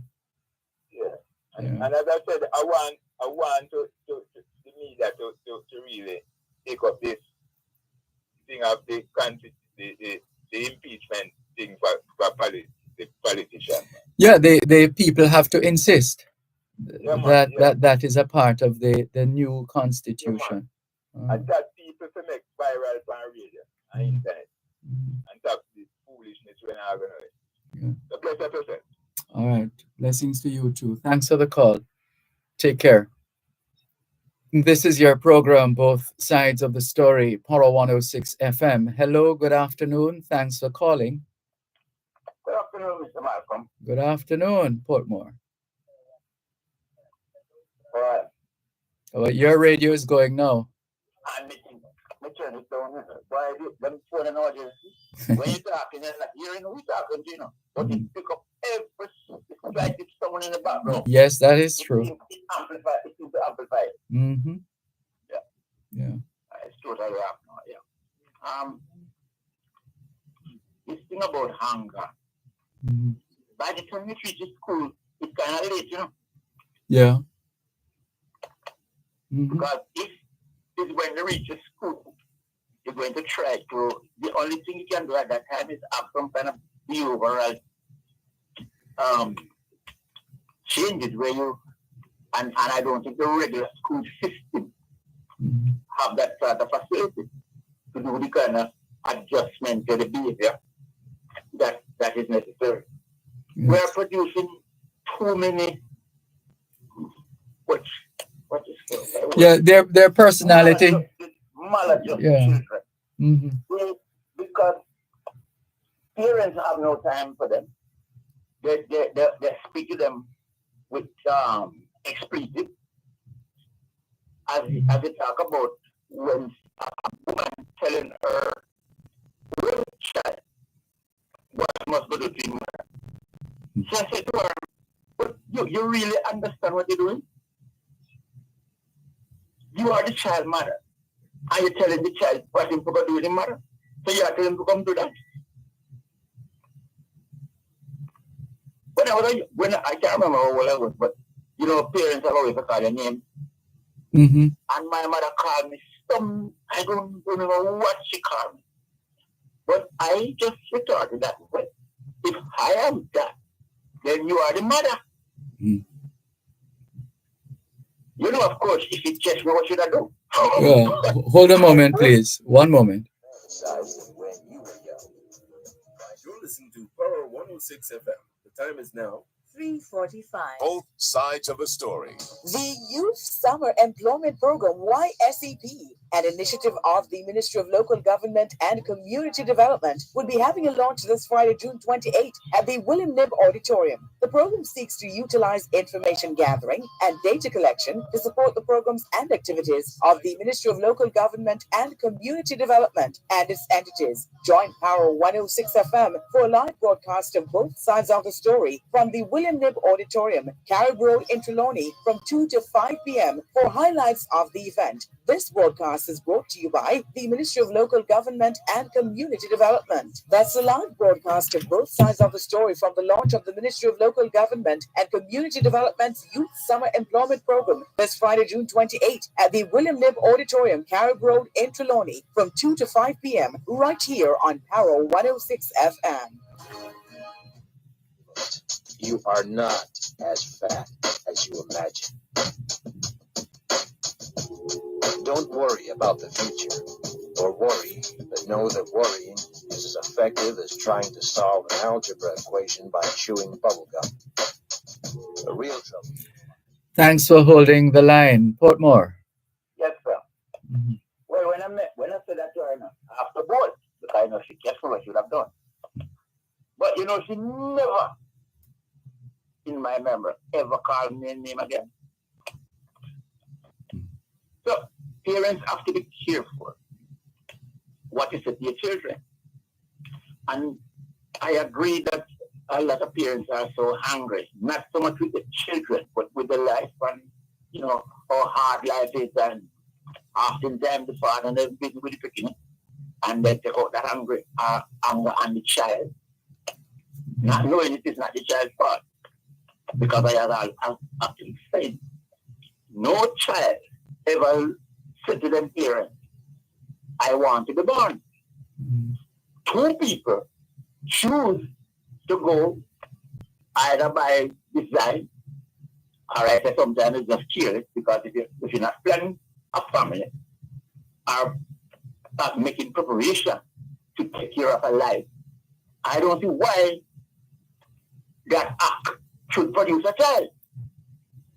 Most times it is transactional, another time it is just straight fun, because as soon as the child or children come, everything changes. Man don't want that responsibility. So the women don't want it either, because they take away the party time, and oftentimes now those children end up getting abused, because it's like these children come now and interfering with these people's lifestyle. So I think we should be careful, and we are not dumb animals. And I'm not trying to tell that you human beings, we can't make mistakes. But I always say, the only time I say people can't have children by mistake is unless you do everything to prevent it, and it happens, and then you say that it's accident. But if you go and involve in that act without taking any necessary precaution to prevent pregnancy, I can't see how you're going to come and say that there's a mistake. So we have a huge responsibility as human beings, and especially talking about us in Jamaica. We are producing too many children that are hungry, and they didn't get the hunger out of space. They get it from the kind of environment. Maybe even before they're born, they hear the kind of music, the kind of quarrel, the kind of fussing that is taking place in the surroundings, and that baby before it comes actually ingest or imbued, well, taking some of that, you know, just like how the scientists will tell you that if a woman listens to classical music while during pregnancy, that child will be born with a sort of classical mind. I mean, you know, they look for classical music. Same way if you read a lot to your child before that child is born, when that child born, that child have a affinity. A voracious reading appetite. Mm-hmm. Right. So we have to be careful when we decide that we want to have kids. And I see some condition that some people bring to coming this world. They should be sent to prison, because it is wicked and unreasonable to bring children to live in some of the environment that they never asked anybody to bring them, to bring them and put them into, right? And of course, we don't have this. The state don't have the facility to care for these children because, most of our institutions, you send children there, and children are taken there to be taken care of. But oftentimes they end up being just as abused as if they're, from the environment from which they came. So we have a serious problem, and I think what we need to teach in school is responsible behavior, responsible sexual behavior. I hear a lot of controversy now over something that I think is the family planning, but we need to teach some level of responsibility. I don't want to hear about that, but when it comes to the reproduction, we need to let people understand the seriousness and the great responsibility that we take on to ourselves when we decide to bring a life into this world. There's no other responsibility that you take on that is as important as that child. And too many of us just grown casual and just having them like say, them a dog puppy and pussy. And all they need is a little food, you buy them the better present, and that's it. But they don't get the love and affection. One of my friends just bring her daughter, she did well in the what we call the exam that finished. Pep. Mm-hmm. Yep, she got a lot of medals. And she going somewhere. And she said that our father should have been there. You see? They don't understand how important these occasions are to their children, to our children. And they need to see us, especially when they do well. They want to feel appreciated and they want to feel like, yes, you are there for them. Oftentimes, too many of us as father, we neglect these simple things and things. Oh, it's not necessary. It's not what you give them all to people. It's not money. Money is very important. But it's the affection and the love. What that lady used to say, what we used to call her again, that used to talk about love, and that is what is lacking. Librarian. People never used to seem to understand what librarian was saying, But she was speaking, exactly what is lacking in this country, because we're lacking love and affection. And we have this, it is worse now because you can see the amount of self-hate that we are perpetrating against each other. It's not nobody else, it's not another race, it's our own. So where it's coming from? It must be coming from the home and the environment that we come out of. Why we're so full of hate? So when by the time you reach school, a person can't step on your simplest thing. You carry knives to stab and kill. I remember this man some years ago when I just moved over here. We had some rain and went into the park to have a drink. And this man have I think I tell you, I don't know if I tell you on this, but you put your foot on the footrest, right? So this man have him shoes well shine, and my foot now go touch the man's shoe. And the man go on with one thing, maybe if I know would have shoot me. Because I want to tell him. How me a step on him, what it not how much him pay the shoes. So I say to him, well, if I pay that price for a shoe, that means that the shoe would have to have engine, because I just put it on, and when I put it on, I just squeeze some button and fly on up road like flash. Because I would never pay that amount of money for a shoes that I have to go walk in a mud and all kind of stuff. So when I tell him what shoes is for, and I say, if you don't want your shoes to come in contact with all of them stuff there, all you have to do is take off the shoes, and since it's so precious, take it off, tie them together and wear it around your neck. And I just finished with him. And I said, maybe if I know what I shoot, because I see man shoot man face, they still in them shoes. It's just again the kind of value that we are being taught, because we give up people the impression that things is more valuable than even human beings. You hear parents say, oh, my son say now go back to school because I don't have no class and you don't have this and you don't have that. What rubbish! You're going to school to get an education. It's not to go on parade to show off what you wear. I always say the name brand that I respect, is the name brand education, not the name brand clothes. Don't tell me about the name brand clothes. Tell me what you're going to do with what you have in your head. So when you finish, you can go to a name brand high school.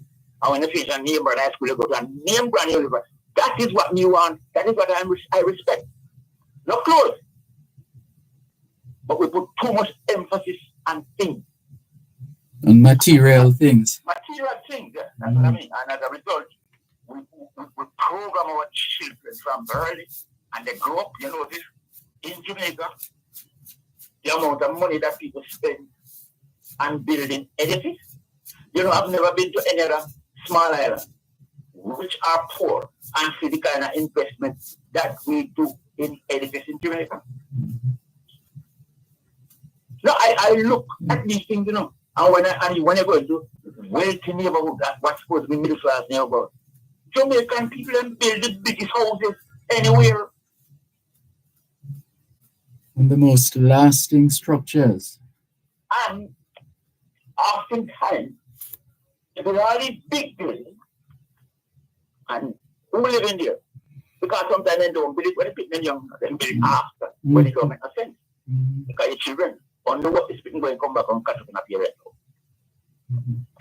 And these children are going to go and go find their work. They're not going to stick around and wait for parents to get places. And what they're spending to that. Right? And you must educate the children that, look, mother have, father have, but blessed is the child that have its own. So when I listen to my dad, I said, look here, I don't expect you to go to university and get professional and come back and catch up and I go to bed more so me and your mother live. I expect you to do better than that. Right? And a lot of people look at me and, oh yeah, well, you're sure enough. I say, no, children must be better than you. If you're going to bring kids coming to this world and you don't want them to be above where you are, then you shouldn't get them. And especially speaking about we coming from where we are. We coming from the bottom to the other place, we should be thinking of going up. Not the straight line. So we need to inculcate in our kids value and to value what is important. And what is important is what you're going to put inside of your brain. Not many people can buy a car and can't go anywhere. Or build up a big house and take it down brick by brick and move it to where they want to go. But once you have your knowledge and your education, you carry it anywhere and it have use to you anywhere in the world. That's right. Not the car, not the house. Nothing else is as valuable as what you going to have inside of your brain. That is what you take with you, and that's what nobody can take from you. And that's why, always, that is my mantra. I believe in education. And too many of us, we are focusing on things rather than education. Parents go and then build up a hell of a big house and they leave it to the children. Look at that house after a while. It run down. Sometimes they don't pay. If taxes to pay, it not pay. If mortgage to pay, it not pay. And if you don't mind job, bank take it away, and then sell it and blow the money. And all of what you work for and say at least end up gone to naught.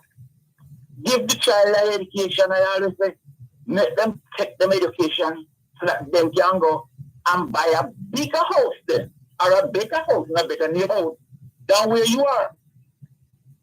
But don't give them the impression that, oh, may I build a house and you, when they get gone, you can get. Oh, that must be like a bonus. Right? But something is wrong with the way we socialize, and I suppose it's not just among us, but Jamaica, as I said, we believe in edifice, we believe in things. I made a conscious effort some years ago. I was in Mexico, and I was at a roundabout, and I was looking at the cars going to and fro. And believe you me, as big as that place is, and although they produce so much oil and gas, Jamaica, I see more luxury car in Jamaica than I saw there. One moment, please. But be patient with those who supply it. At Wellington Dental, they offer cleaning, filling, whitening, and other services for the entire family. The time by Wellington Dental is 4 o'clock. Tune in every Thursday at 3:30 p.m. for Your Legal Corner with Dana Walker Huntington, hearing both sides of the story with Dervan Malcolm on Power 106 FM. It's your source of information regarding U.S. immigration matters, combined with Power 106 FM's pioneer of diaspora broadcasting. Call in with your U.S. immigration queries and concerns on 876-922-41125 or send a text or WhatsApp message to 876-279-8598 and get the answers you need for your U.S. immigration questions. That's Your Legal Corner with Dana Walker Huntington, Thursdays at 3:30 p.m. during both sides of the story with Dervan Malcolm, only on Power 106 FM. Lay before you and how fabulous you really looked. You are not as fat as you imagine. Don't worry about the future, or worry, but know that worrying is as effective as trying to solve an algebra equation by chewing bubblegum. The real troubles in your life are apt to be things that never crossed your worried mind, the kind that blindside you at 4 p.m. on some idle Tuesday. Do one thing every day that scares you. Sing. Don't be reckless with other people's hearts. Don't put up with people who are reckless with yours. Floss. Don't waste your time on jealousy. Thanks a lot for staying with us here on your program, Both Sides of the Story, Power 106 FM. I'm Dervan Malcolm. I see Inez Ayona Campbell saying, good afternoon, everyone. From Time and Patience, Wallen District, Linstead, St. Catherine, a rainy day. Well, we hope you managed to stay dry, Inez Ayona Campbell. Thanks for sharing that with us. And let's go back to the conversation. Yes, Portmore. Some of that anyway, I need to wrap because I know this is not a sexy subject. Because too many people, you try to tell them how to live their life. But I feel proud that my kids can break the barrier. So my children, my grandkids, they will never have to go through what I see a lot of other parents, children have to go through, because their parents break the ceiling or the poverty line. The circle. Break the circle. And if it's happening in my situation, matter of fact, my daughter was first to enter university. When I spoke, I said, well, not just any university, but she went to some of the top universities. And that is something that makes me feel about I'm already 60, but I feel like a 12. And my name is now in the honors of academia because she's a professor. Well, not yet a professor, but she's a scientist.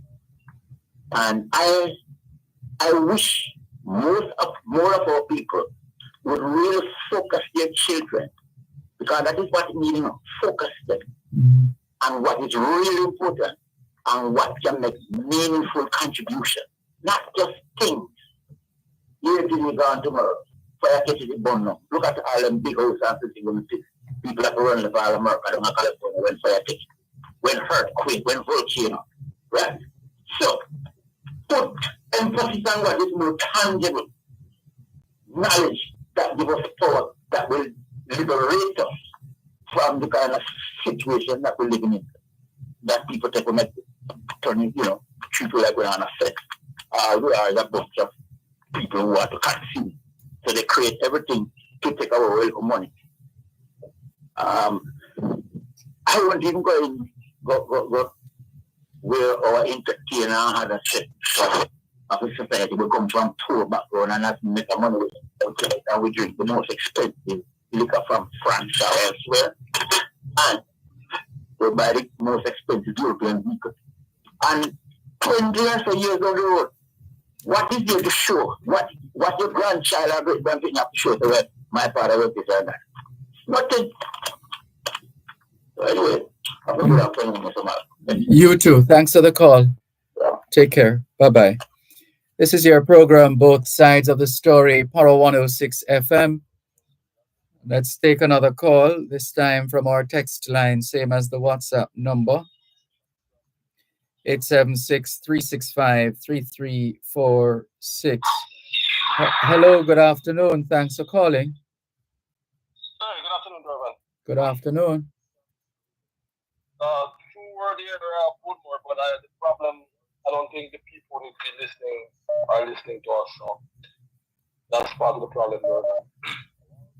I won't try not to be as long, by the way. I just want to, I was talking to you yesterday, I think news came up, so I had to run.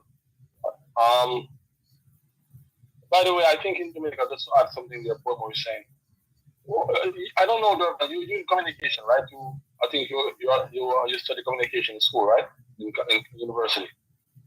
I guess you could say that, yes. Yeah. When you travel and you have experience and traveled, lived in Jamaica pretty much all your life,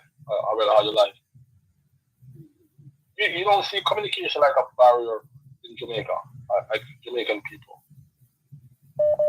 So I've lived most of my life, as you know, in the States. I work for a multinational corporation here. And I recently been back to Jamaica, doing some business down there. And I start to kind of realize communication is part of a problem. Mm-hmm. What do you think? Yeah, which is why they've ratcheted it up, which is in terms of moving from just communication to other levels of communication. For example, you'll see a book title, Effective Communication or Communicating Effectively, etc.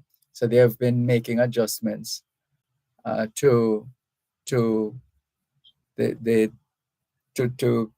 bring in the other forms of communication or otherwise. So I think that's why they create study programs and training programs, and the title tells you clearly that they're looking to bring it to another level. So not just communication, or communicating, but effective, keyword, effective communication.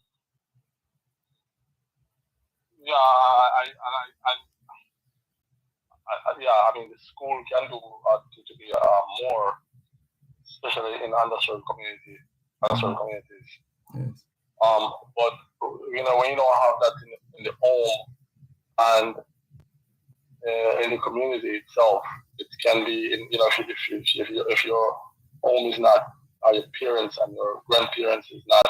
And by the way, we say communication, we don't mean that to be proper English. That's not the only thing I'm talking about here. I'm talking about where you learn how to explain things or explain something to someone without they getting upset or you getting upset. There are some people Dervan can't have a conversation. Have you met people like those before? Oh, they're different world, different people, different thinking. Yeah. Yeah. Mm-hmm. I just think that's part of our problem. But anyhow, back to, I was trying to explain something to you yesterday. I just want to finish up because I didn't get a chance to finish up. I was just saying to you that I just think the police should be required to report a dangerous situation or where they figure something bad can happen. And I'll say to you again that the police are free to make such announcement or declaration or to bring it to the attention. There's nothing wrong with that. No, that's a requirement. I mean, that's part of their job. I had an accident like that in Jamaica before. Way back, I forgot.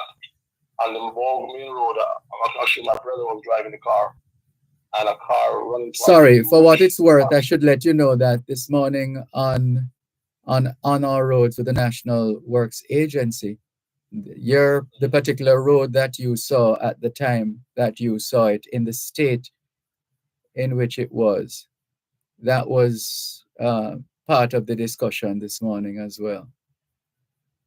I don't know if it's because you brought it to public attention or it came out in the conversation. I think I told Simon about it too. So maybe I got up really late this morning. I was doing some stuff last night, but I hope they fixed out because it's just dangerous, Dervan. And I you know when I see danger, it could be children, it could be elderly, it could be anyone, it could be me or it could be anyone. When I see danger, just I don't know.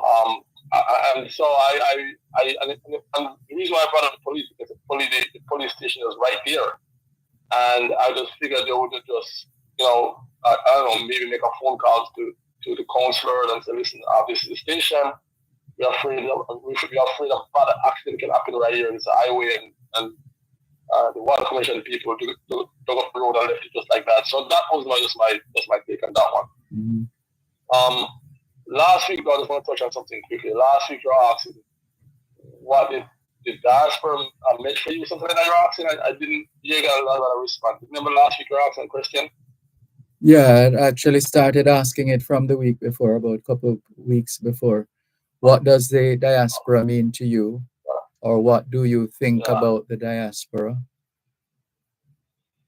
Yeah, by the way, I didn't. You probably didn't get a lot of response, right? Because I didn't hear a lot of people call you and say anything, pretty much, right? I mean, well, anyhow, I'm just gonna give you my response now because I think it's very important for people to understand people in diaspora, and it's very important for us to understand Jamaica, people living in Jamaica. Because what happened in Dervan, what I followed many years ago, but more and more I'm coming back to Jamaica, I find a lot of people live Jamaica from 20, 30, 40 years ago, and probably like myself, and they don't understand Jamaica. They think they do, but they don't. Jamaica have changed drastically over the last 30 years. So if you live in North America and you think you go on vacation, maybe you can't go to Jamaica in a week or 2 weeks on vacation and you jump on, go to Ochi or go to Mobay or go to New Kingston and run around with a couple thousand US in a pocket. And you do that and you come back and say, yeah man, Jamaica, nice man. Yeah, Jamaica is beautiful. But you don't understand the country. I can just tell you that up front. You don't understand the dynamics of the Jamaica you left here 30 years ago. So, hello? I'm listening. Yeah. So, I'm just going to say that for me, what it does for me to me is that we need to, not even met, but I'm just going to say what I think that we can do is probably to have more session and understanding each other more. A lot of times when I go to Jamaica, I curse. I'm a New Yorker. I curse. I'll be honest with you. People may look at me like, wow, but I live in New York, and New York I curse. There's no penalty for cursing in America, right? That's one of the difference. We are more. It depends, by the way, where you live. If you lived in say North Carolina, you're a totally different person than somebody like that than live in New York City. Because sometimes what I find in Jamaica, we tend to bunch everybody into one lump in the US. If you a lot of time we don't understand if you live in Jamaica, you don't understand the vast difference in that difference, the vast amount of distances from places. So that's one of the things also. And sometimes you don't even know that person have a total different attitude or totally different culture, basically, even though they live in North America. But to answer the question in a direct way,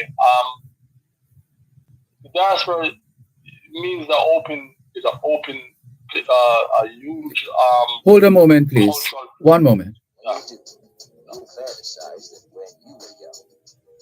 You're listening to Power 106 FM. The time is now 4:15. The annual meeting of coconut growers will be held on Saturday, June 29. Join the Coconut Industry Board at the Jamaica Conference Center, 14 to 20 Port Royal Street at 10 a.m. Hear latest research and developments and share your concerns and opinions. For further information, contact the Coconut Industry Board at 876-926-1770. That's the annual meeting of coconut growers, Saturday, June 29. Save the date.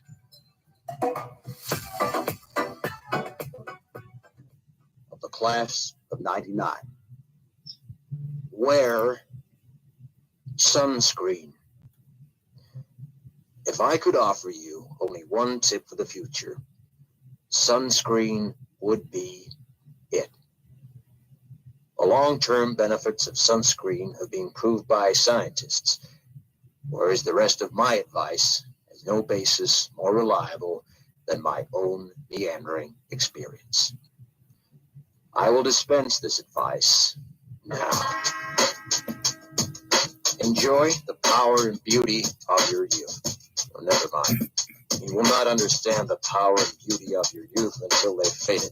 But trust me, in 20 years, you'll look back at photos of yourself and recall in a way you can't grasp now how much possibility lay before you. Thanks a lot for staying with us here on your program, Both Sides of the Story, Power 106 FM. I'm Dervan Malcolm, and we are going to the previous caller once again. Hello? Mm-hmm. I was saying that for me, that means a vast cultural, a lot of resources across several continents. Latin America, I think the Jamaican diaspora is the biggest. But we live all across the continent with a lot of different opinion, cultural resources, and knowledge. And I think for a country like Jamaica, with limited resources, of course, very beautiful, limited resources, I think if we can tap into some of these resources, when it comes to knowledge, when it comes to resources, such as, we always need cash, of course, knowledge and resources. I think we could do a vast amount of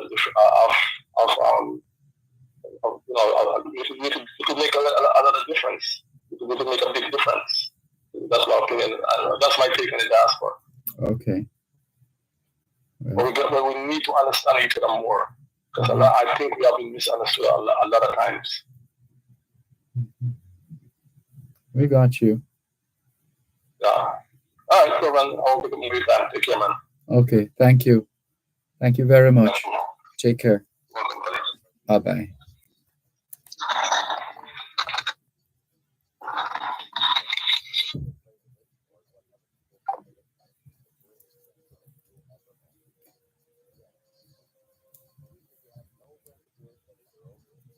So we continue with more on your program, Both Sides of the Story, Power 106 FM. Good afternoon, Nicola in Central Jamaica. Thank you very much for joining us. Good to have you on board.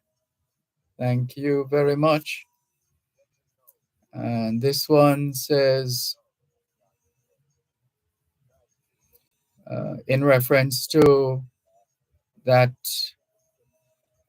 broken pipe some time ago, he says it blocked and the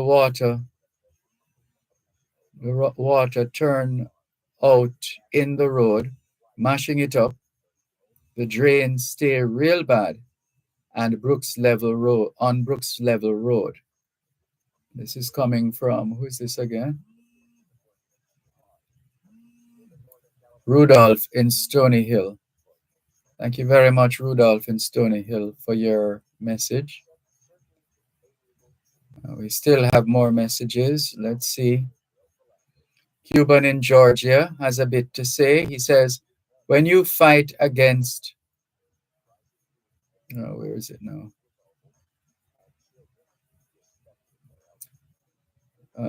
Let's see. When you fight against the people of Jamaica, you're fighting against me, he says.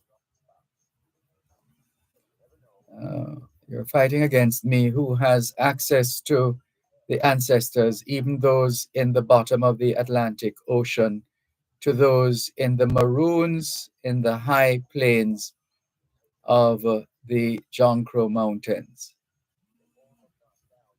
And before that, he sent us a message saying, Sir Malcolm, we in the diaspora have to empower the people of Jamaica and liberate them. We want those who can't read good to become the big businessman of Jamaica. Create a new generation of business leaders in those who can't read and write. The march is on. Let's do this. The neglect of the people by the government is out of proportion, and we're going to fix this because the government has become the biggest problem and threat of the people, says Cuban in Georgia. Franklin MacDonald has sent us a link as usual. This one on slavery. H. Morgan in Birmingham says, hello, Dervan. Good afternoon. At last, we are experiencing some lovely hot weather here in the UK. Thank God we are out of the ice box. I salute the Prime Minister on taking a stance on the indiscipline that is taking place at the island schools from members of the public. Children are in schools to learn, not to be involved in the type of thing being circulated on social media. This is the reason why some children are behaving in such a boisterous manner in school, because they are not getting the discipline at home. Teachers alone cannot do it. They already have their hands full.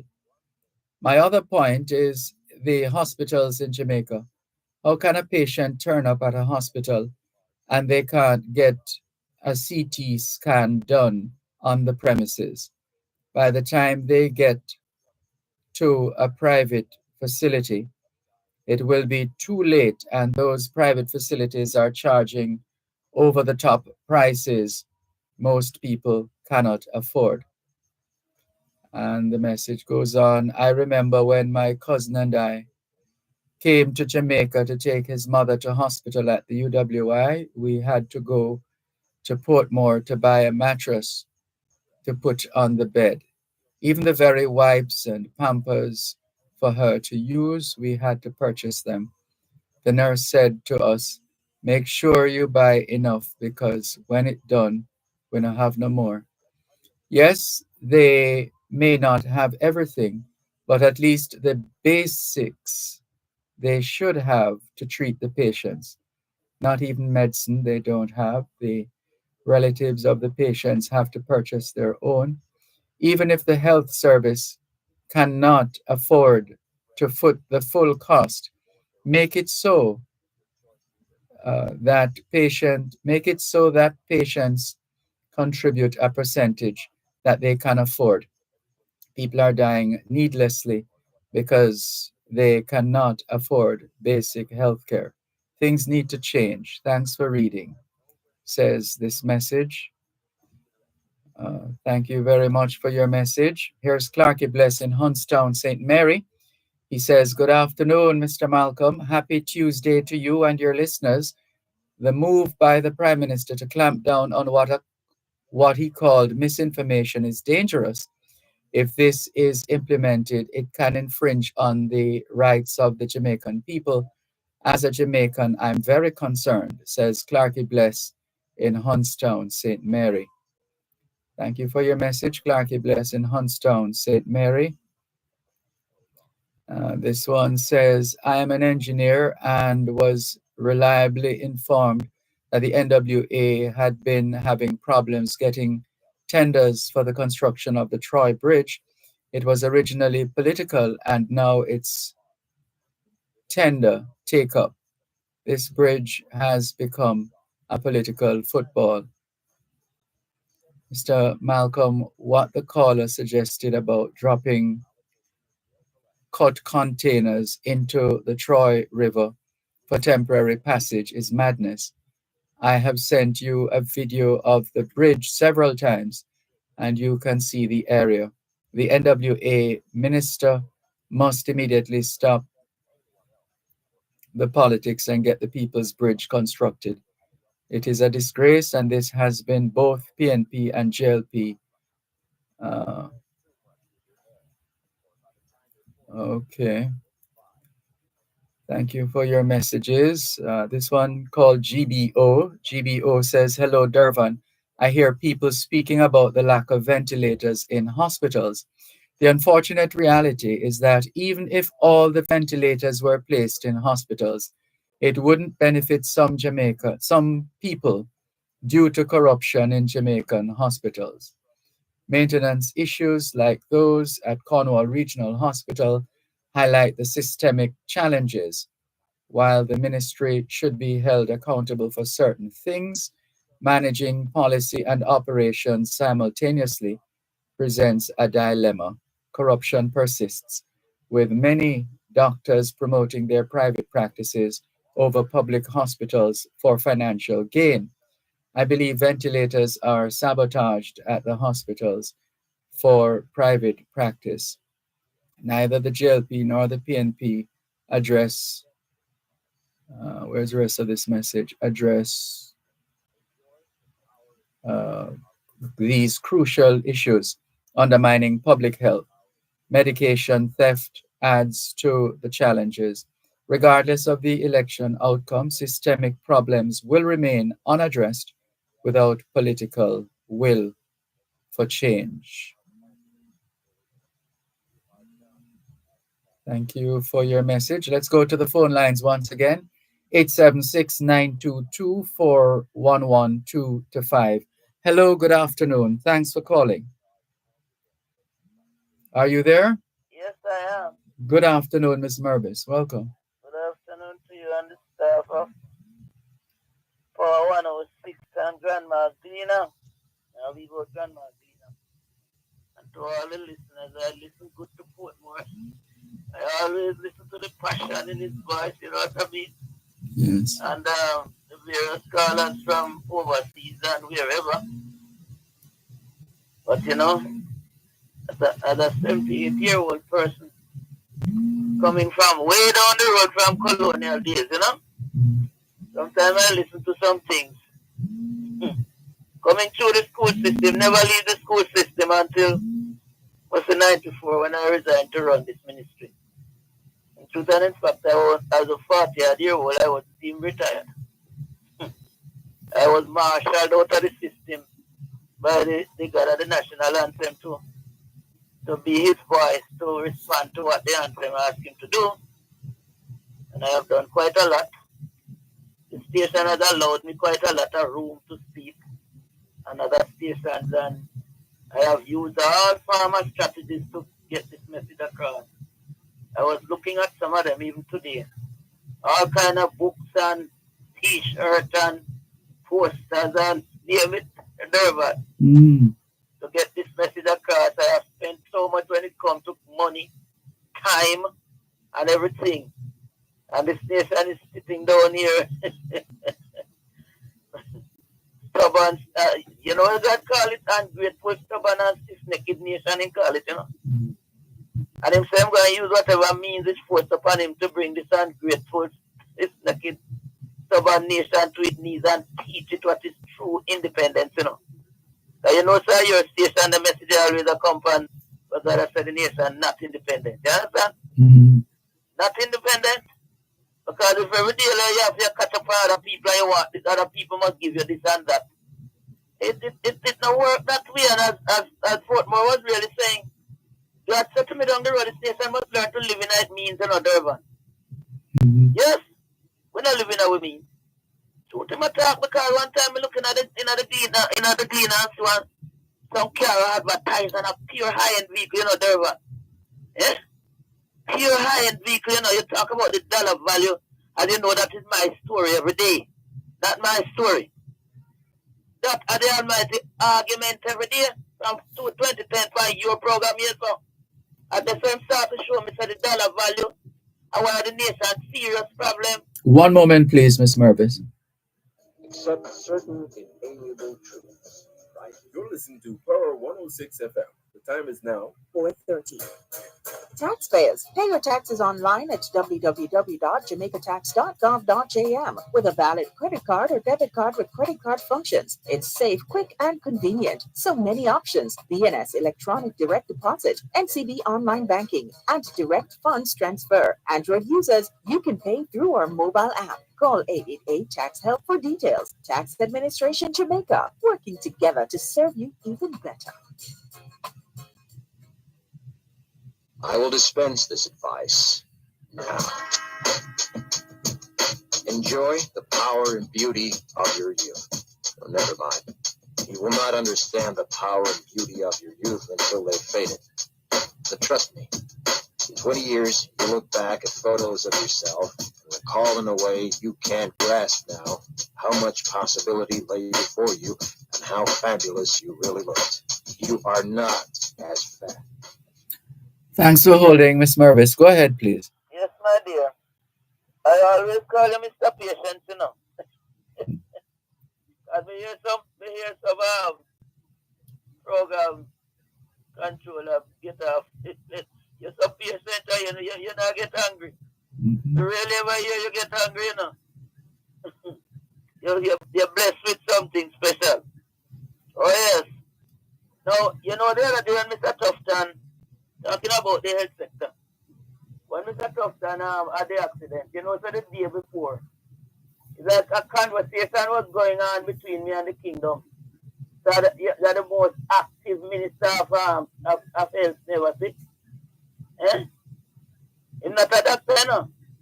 Mm-hmm. He said it from the beginning that he's not a doctor, but he will you know, allow those in the system to guide him. Yes, the argument was coming over to me like a download. Say, you are the most active in coming at a time when you just have sick B, you know what I mean? And COVID follow, you know? Mm-hmm. And all that kind of thing. And I don't know, God must know something did go happen to him. So when me hear him at the accident, I said, look, you know, the voice was just saying something like that to me. And the following day, him at the accident. But me Lord, you know, because him talking about healthy lifestyle and him out there showing it, doing it, you know. But the whole idea is that the health sector break down long time. You see this matter of this freeness mentality, Dervan, Mm-hmm. that is one of the problems we're coming in this country somewhere down in the 70s, you know. Free education, free this, free that, free university education.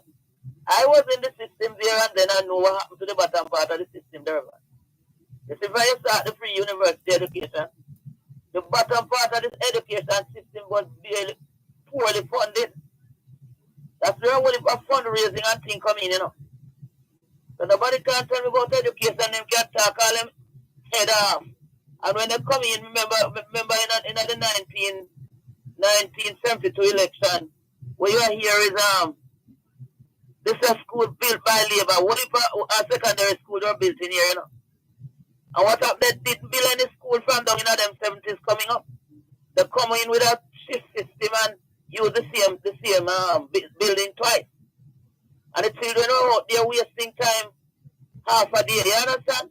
Mm-hmm. Them not really go down the road and realize that was very damaging, you know, Dervan. Them have two sets of clothes in them bag and when they left school and gone all over the place, you know. Eh? You carry some little children at school, a shift system there, when you see when 12 o'clock come. With them learning span done, you know. Mm-hmm. Because I got training when I was at church that they did give me early childhood, they give me lower primary and upper primary. So I understand the whole thing about children learning style and whatever. And you carry some little picnic at school after 12. Eh? In a shift system, I have this system there so long. Eh? Now me get out of college because the school were poorly staffed when it come to trained teachers. Most of the pre-trained teachers were in many of them, you know. And when you get to a certain level, you can't go no further. You go to Caledonia Junior College, and do one thing and come back. But there wasn't enough space to accommodate. So they come up with this. I entered college just when this internship program started. Right on it, I entered in 1967. When the first batch of intern came out, 2 batches came out. They fully trained on the intern. You understand? And so they cut the program from 2 years to 3 years to 2 years. You understand? So that all some of those things. But further down the road, I feel that way they should stop it. They didn't stop. They were overtraining teachers. They should have stopped it when they get to a certain level. The school was staffed to a certain level. Put it back to the 3 years. Further down the road, government give us back to the 1 year to go do a diploma. I went back and do it. Some people didn't bother themselves to do it. It's the only thing the two sides of government try to do still. And it just never work as it should. So some people making up a noise about education don't have a clue what is wrong with the system. And as God rightly said to me, if you're not diagnosed a case carefully, you can't prescribe the remedy. Enough time they're prescribing some remedy where we're not working. Because it's all boiled down to people mindset, Dervan. You know, the Almighty teach me that if you get the people mindset, a person mindset right with something, about 70% of your trouble over. You spend the time and put the right mindset in there. And 70% of your trouble over. Now when the person get the right mindset, it's not you pulling him along, the person almost pulling you along, Yes. And another thing, we focus a lot on, yes, nothing wrong with this university thing, but this is the skill part of the education system, Dervan. That is not much attention is paid to the skill people, The person who have them how much subject up at top and how much ear, how much what, will be given a scholarship, What happened to them guys down the bottom but do the skill? You ever see anybody give them some tool and then leave school and take a start with it? Nobody knows on them 2 pieces of tool. You know what I mean?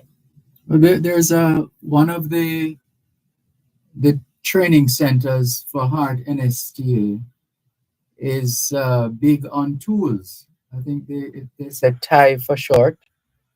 Tools.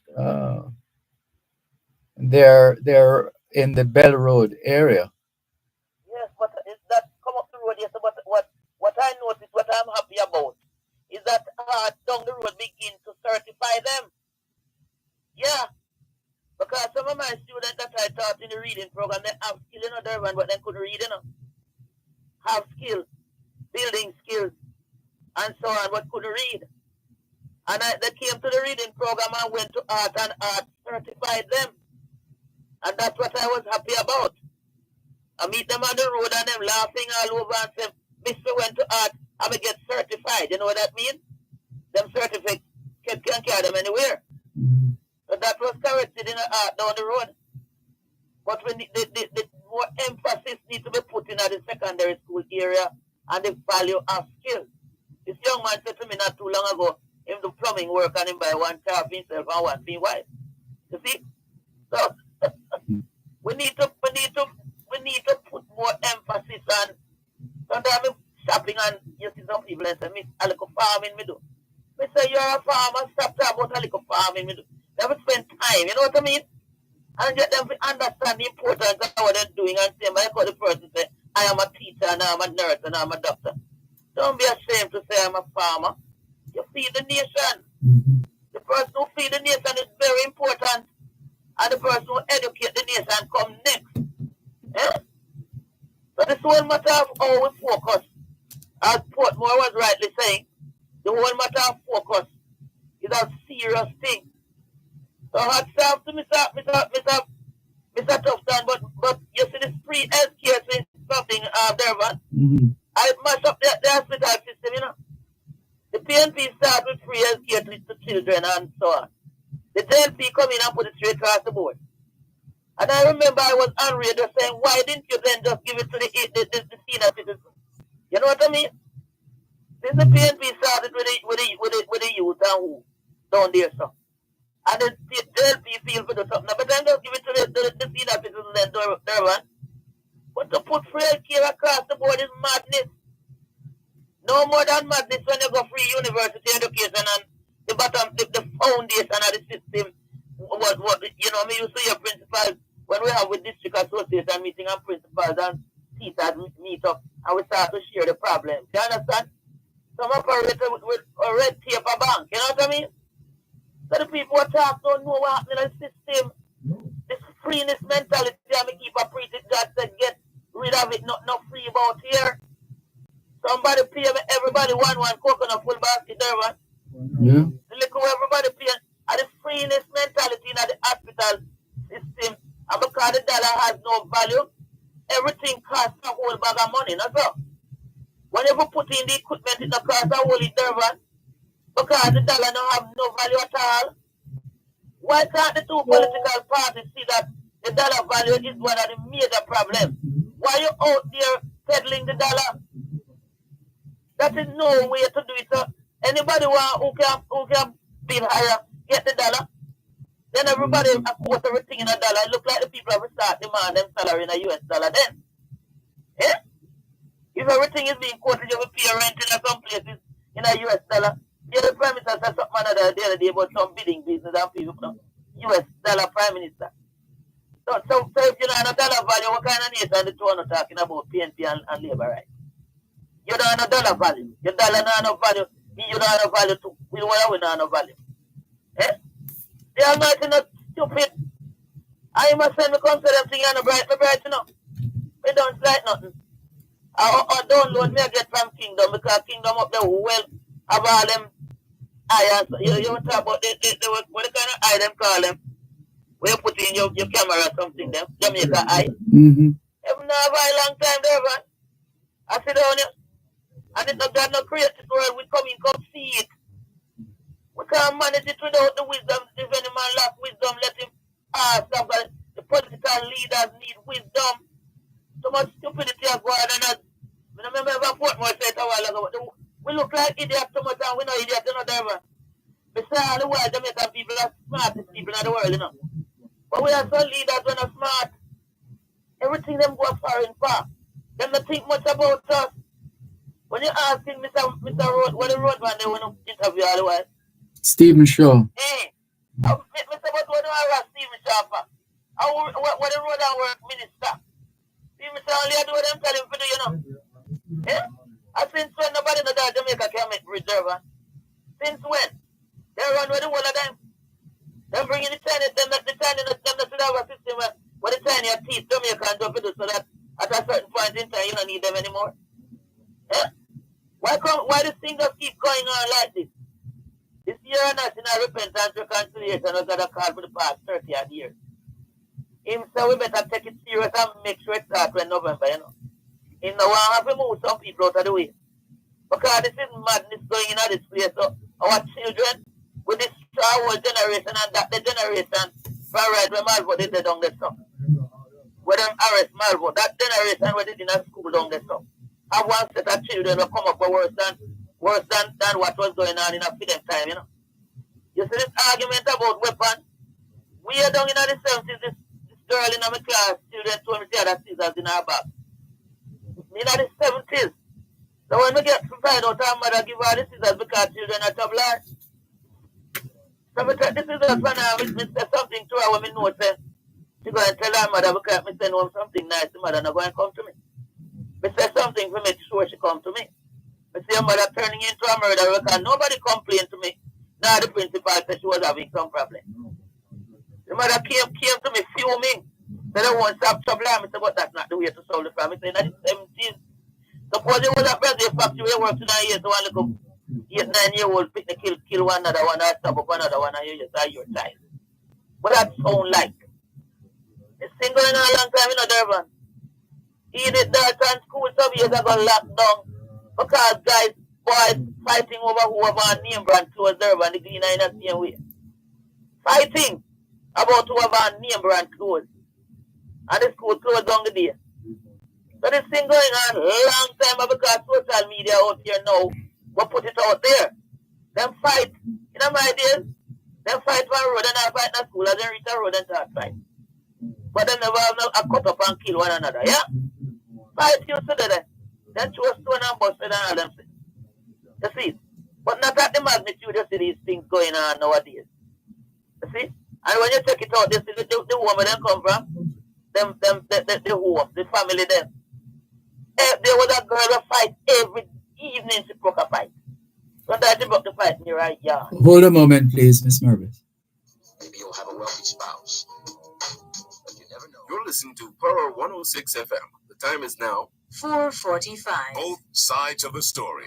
The Youth Summer Employment Program, an initiative of the Ministry of Local Government and Community Development, will be having its official launch for 2024 this Friday, June 28, at the William Knibb High School Auditorium in Trelawney. The program provides employment opportunities for young people during the summer months, enabling them to gain valuable skills and work experience while earning an income. Join Power 106 FM for a live broadcast of Both Sides of the Story this Friday, June 28 from 2 to 5 p.m. for highlights of the launch. This broadcast is brought to you by the Ministry of Local Government and Community Development. That's a live broadcast of Both Sides of the Story with Dervan Malcolm from the launch of the Ministry of Local Government and Community Development's Youth Summer Employment Program at the William Knibb High School Auditorium in Trelawney this Friday, June 28 from 2 to 5 p.m. right here on Power 106 FM. You are not as fat as you imagine. Thanks a lot for staying with us here on your program, Both Sides of the Story, Power 106 FM. I'm Dervan Malcolm. Good afternoon to Wayne Thompson, Narda Willis. Chad Wayne says people desperate for place to rent will turn up at persons' homes saying that they came to look at premises that the owner has not advertised for rent or has no knowledge of prospective tenant. Scam. So someone is trying to bring what he or she thinks is a scam, bringing it to our attention. Taki Lemko says, bless up on the downside of the afternoon, Dervan, and all on board. Listening to your Portmore caller a while ago reminded me of the deep passion we all have for a better society, especially our Jamaica. And the message goes on, yes, indeed, education is the key, but what I'm not hearing are the types of education that will be introduced to address psychological concerns. Especially the legacy of self-hate permeated by the brutal circumstances of chattel slavery. It's no doubt, in my opinion, that that problem is not only a problem for Jamaica, but culturally an indelible problem of the places that were exposed to such kind of experiences in colonies of the West. Keep those messages coming in. Thank you very much for your interest and your listenership. Thank you for making it both sides of the story here on Power 106 FM. Let's continue to take some more of your calls on 876-922-4112-5, 876-922-4112-5. And the text line is the same as the WhatsApp number, 876-365-3346. Is Miss Mervis still there? Hello? Yes. Okay, there you are. Finally. Thank you. Uh-huh. That person said the right thing about what will be done, because what I have here is a program that deals with the mental capacity of people. It's mind power thing, you understand? And it's a whole heap of backup information and some very short verses I use in my program to get those mindset right and people reading at no time, Dervan. I mean, this lady meet up in a Port all the while saying our son came to my reading program 2 weeks and she couldn't believe what him learned. One other young man said, Miss, me know, you know, Mr. You used to come to my reading program. Mr. Me, you don't look like anybody, you know. He said, Mr. 1 week, me come, Mr. 1 week, then what you learn in a 1 week? It did help me, miss. That is a piece of the program that was given to me to deliver to the nation. I didn't produce it. I know the system for how many years and I didn't know that reading could have been so easy. Yeah. So everything was put in the God to the stuff we're going to give the nation. Too many people in the nation would not be able to read it and then put that in there. And the first thing is that the people mind too many negative-minded people in the nation. Too many people they would have put on Jamaican soil and their mind in other lands. All that in it, and then put what is in there to change it, Dervan. We're supposed to change the world. We're not supposed to follow world. This nation is a world leader, not because we ask for it in the anthem. We ask for it. Go down in the pledge and see what we say. We never sing no God save no Queen. So how we still a colonial whatever with and somebody tell me tell them all the while that said that's something in the constitution and start one new one, you know. We're not getting anywhere patting up that one. We never have no input. So when November come and God said time up we wait long enough. Jamaican people at time all in our sector get together. We would give you what it takes. We're not having download it in your mind, Dervan. But you know, I love you coming up with some things on your program now with things that people doing. You understand? Me love that on your program. Things that people bringing into being. You understand? Java, I say I want to boy on Eric program the other day. You hear the little boy I say so something. One of the young girls see that call it monthly cycle thing for girls. What child little young lady, you know? You think that God not download things that the youth, them might not get them face, they own youth. It's out there. We just need to accept that year thing and allow the Almighty to download the kind of energy and whatever it takes for us to show the world how it's changing. You know, you see the slavery thing that they're talking about. They run down the road with the poor and sitting with the big car and the big house them. But we never see it, Dervan. We did see it. Eh? We never miserable stuff. We never see it, so we are sitting in pan go and pocket come where we take care of one another. That me know. Me don't know them have those business of me see. So yes, slavery was there. But let us not blame slavery for this. We didn't have this kind of murder in the nation. No. We never lived so bad. Something happened along the line, but we need to find and get rid of. So the Lord bless. We are blessed people, Jamaican people, me I beg you now. Please, God said we need a year of national repentance, and it don't mean church type repentance. Every sector, what is it we did or what is it we didn't do? What is it we're doing? What is it we need to change? In the nation, every sector working simultaneously. In no one of what I call the program when they put in place in a one place and it never take off going away. What I'm calling program there. You know, remember one did run August town and one did run must be somewhere around it's a truck here there. Pilot program. Pilot. You know what no pilot. Because when you don't want you the boy them gone somewhere and then gonna explain it, you know, Dervan. You know go so. And if you don't see them bringing the gun, nothing not happening. Himself and Nick will point tomorrow and point and beyond in the 1 year, man. Unite with effort and him give away take and he will give us. You like how him the John Mills and them man, the Stephen Francis and whatever, to produce the greatest athletes ever. And them are the hero, you know, another athlete them are the hero. That them honoring the wrong people. You can't honor the product that way. And the producer you need for turning a hero.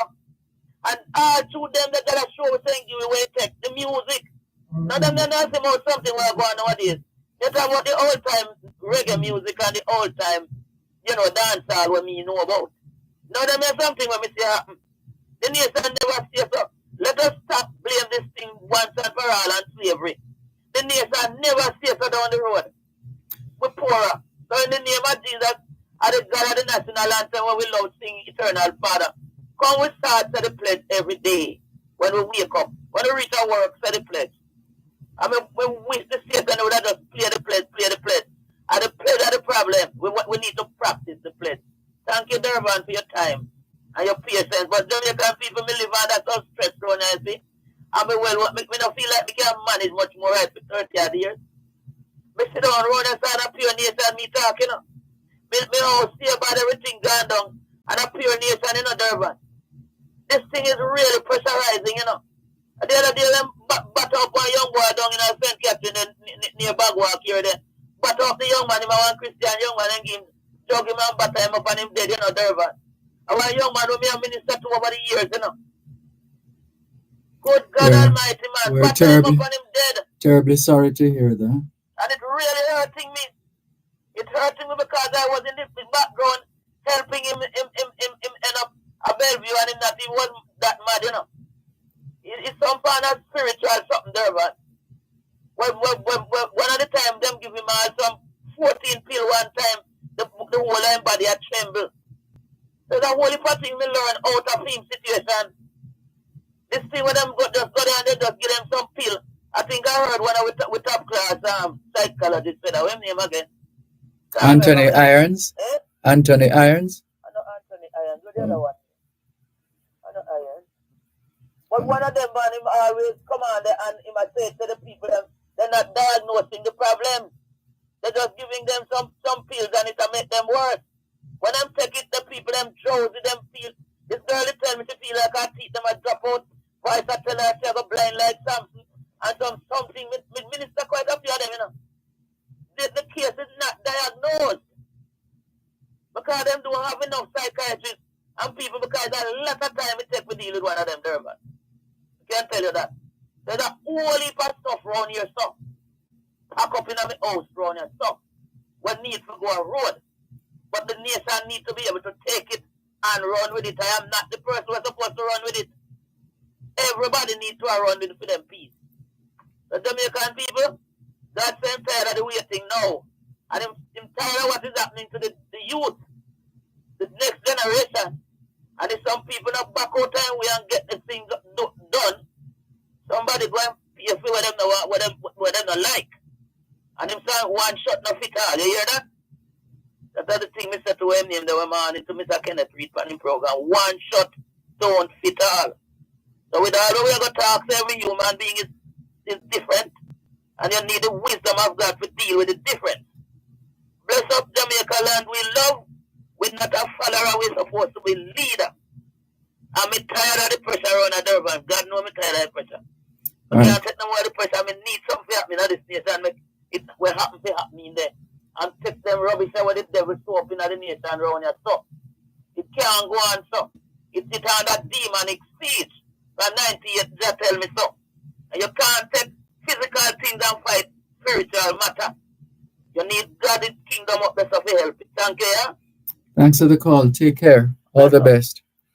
This is your program, Both Sides of the Story, Power 106 FM. This person says, Sir Malcolm, we have to bypass the government because the vehicle of government has been broken down on the side of the road and has to be repaired or replaced.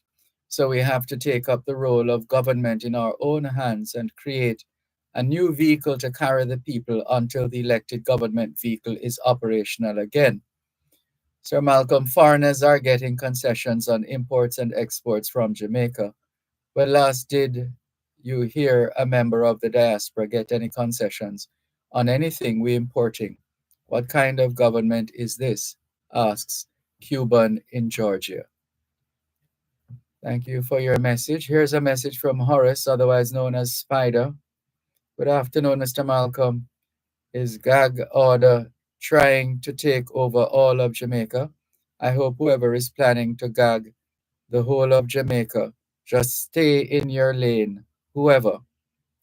It was social media that helped the JLP big time to win the general election. So now your table has turned, so please don't say anything, says Horace, otherwise known as Spider. This one says, seems to switch from religion, and now she is, Miss Murby seems to switch from religion, and now she is campaigning. Please let her know that universities also provide academic and skills training. She's always degrading universities and promoting heart. Nothing is wrong with free healthcare, but it is the administration. We're going to have to leave it here. Thanks to Davin Thomas for doing technical duties behind the scenes. Thanks to, who else? Is it Chandel? Thank you very much as well, Chandel Forbes.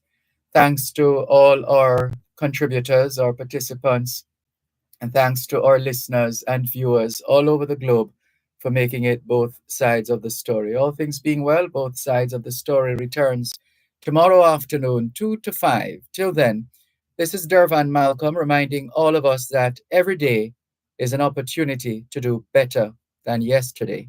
Take care. Trust me on the sunscreen.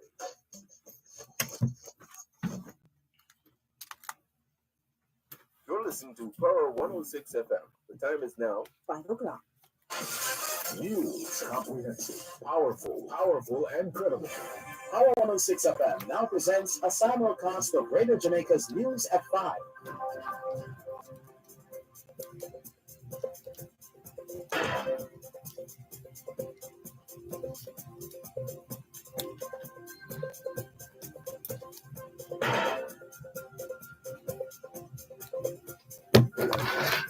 Bye.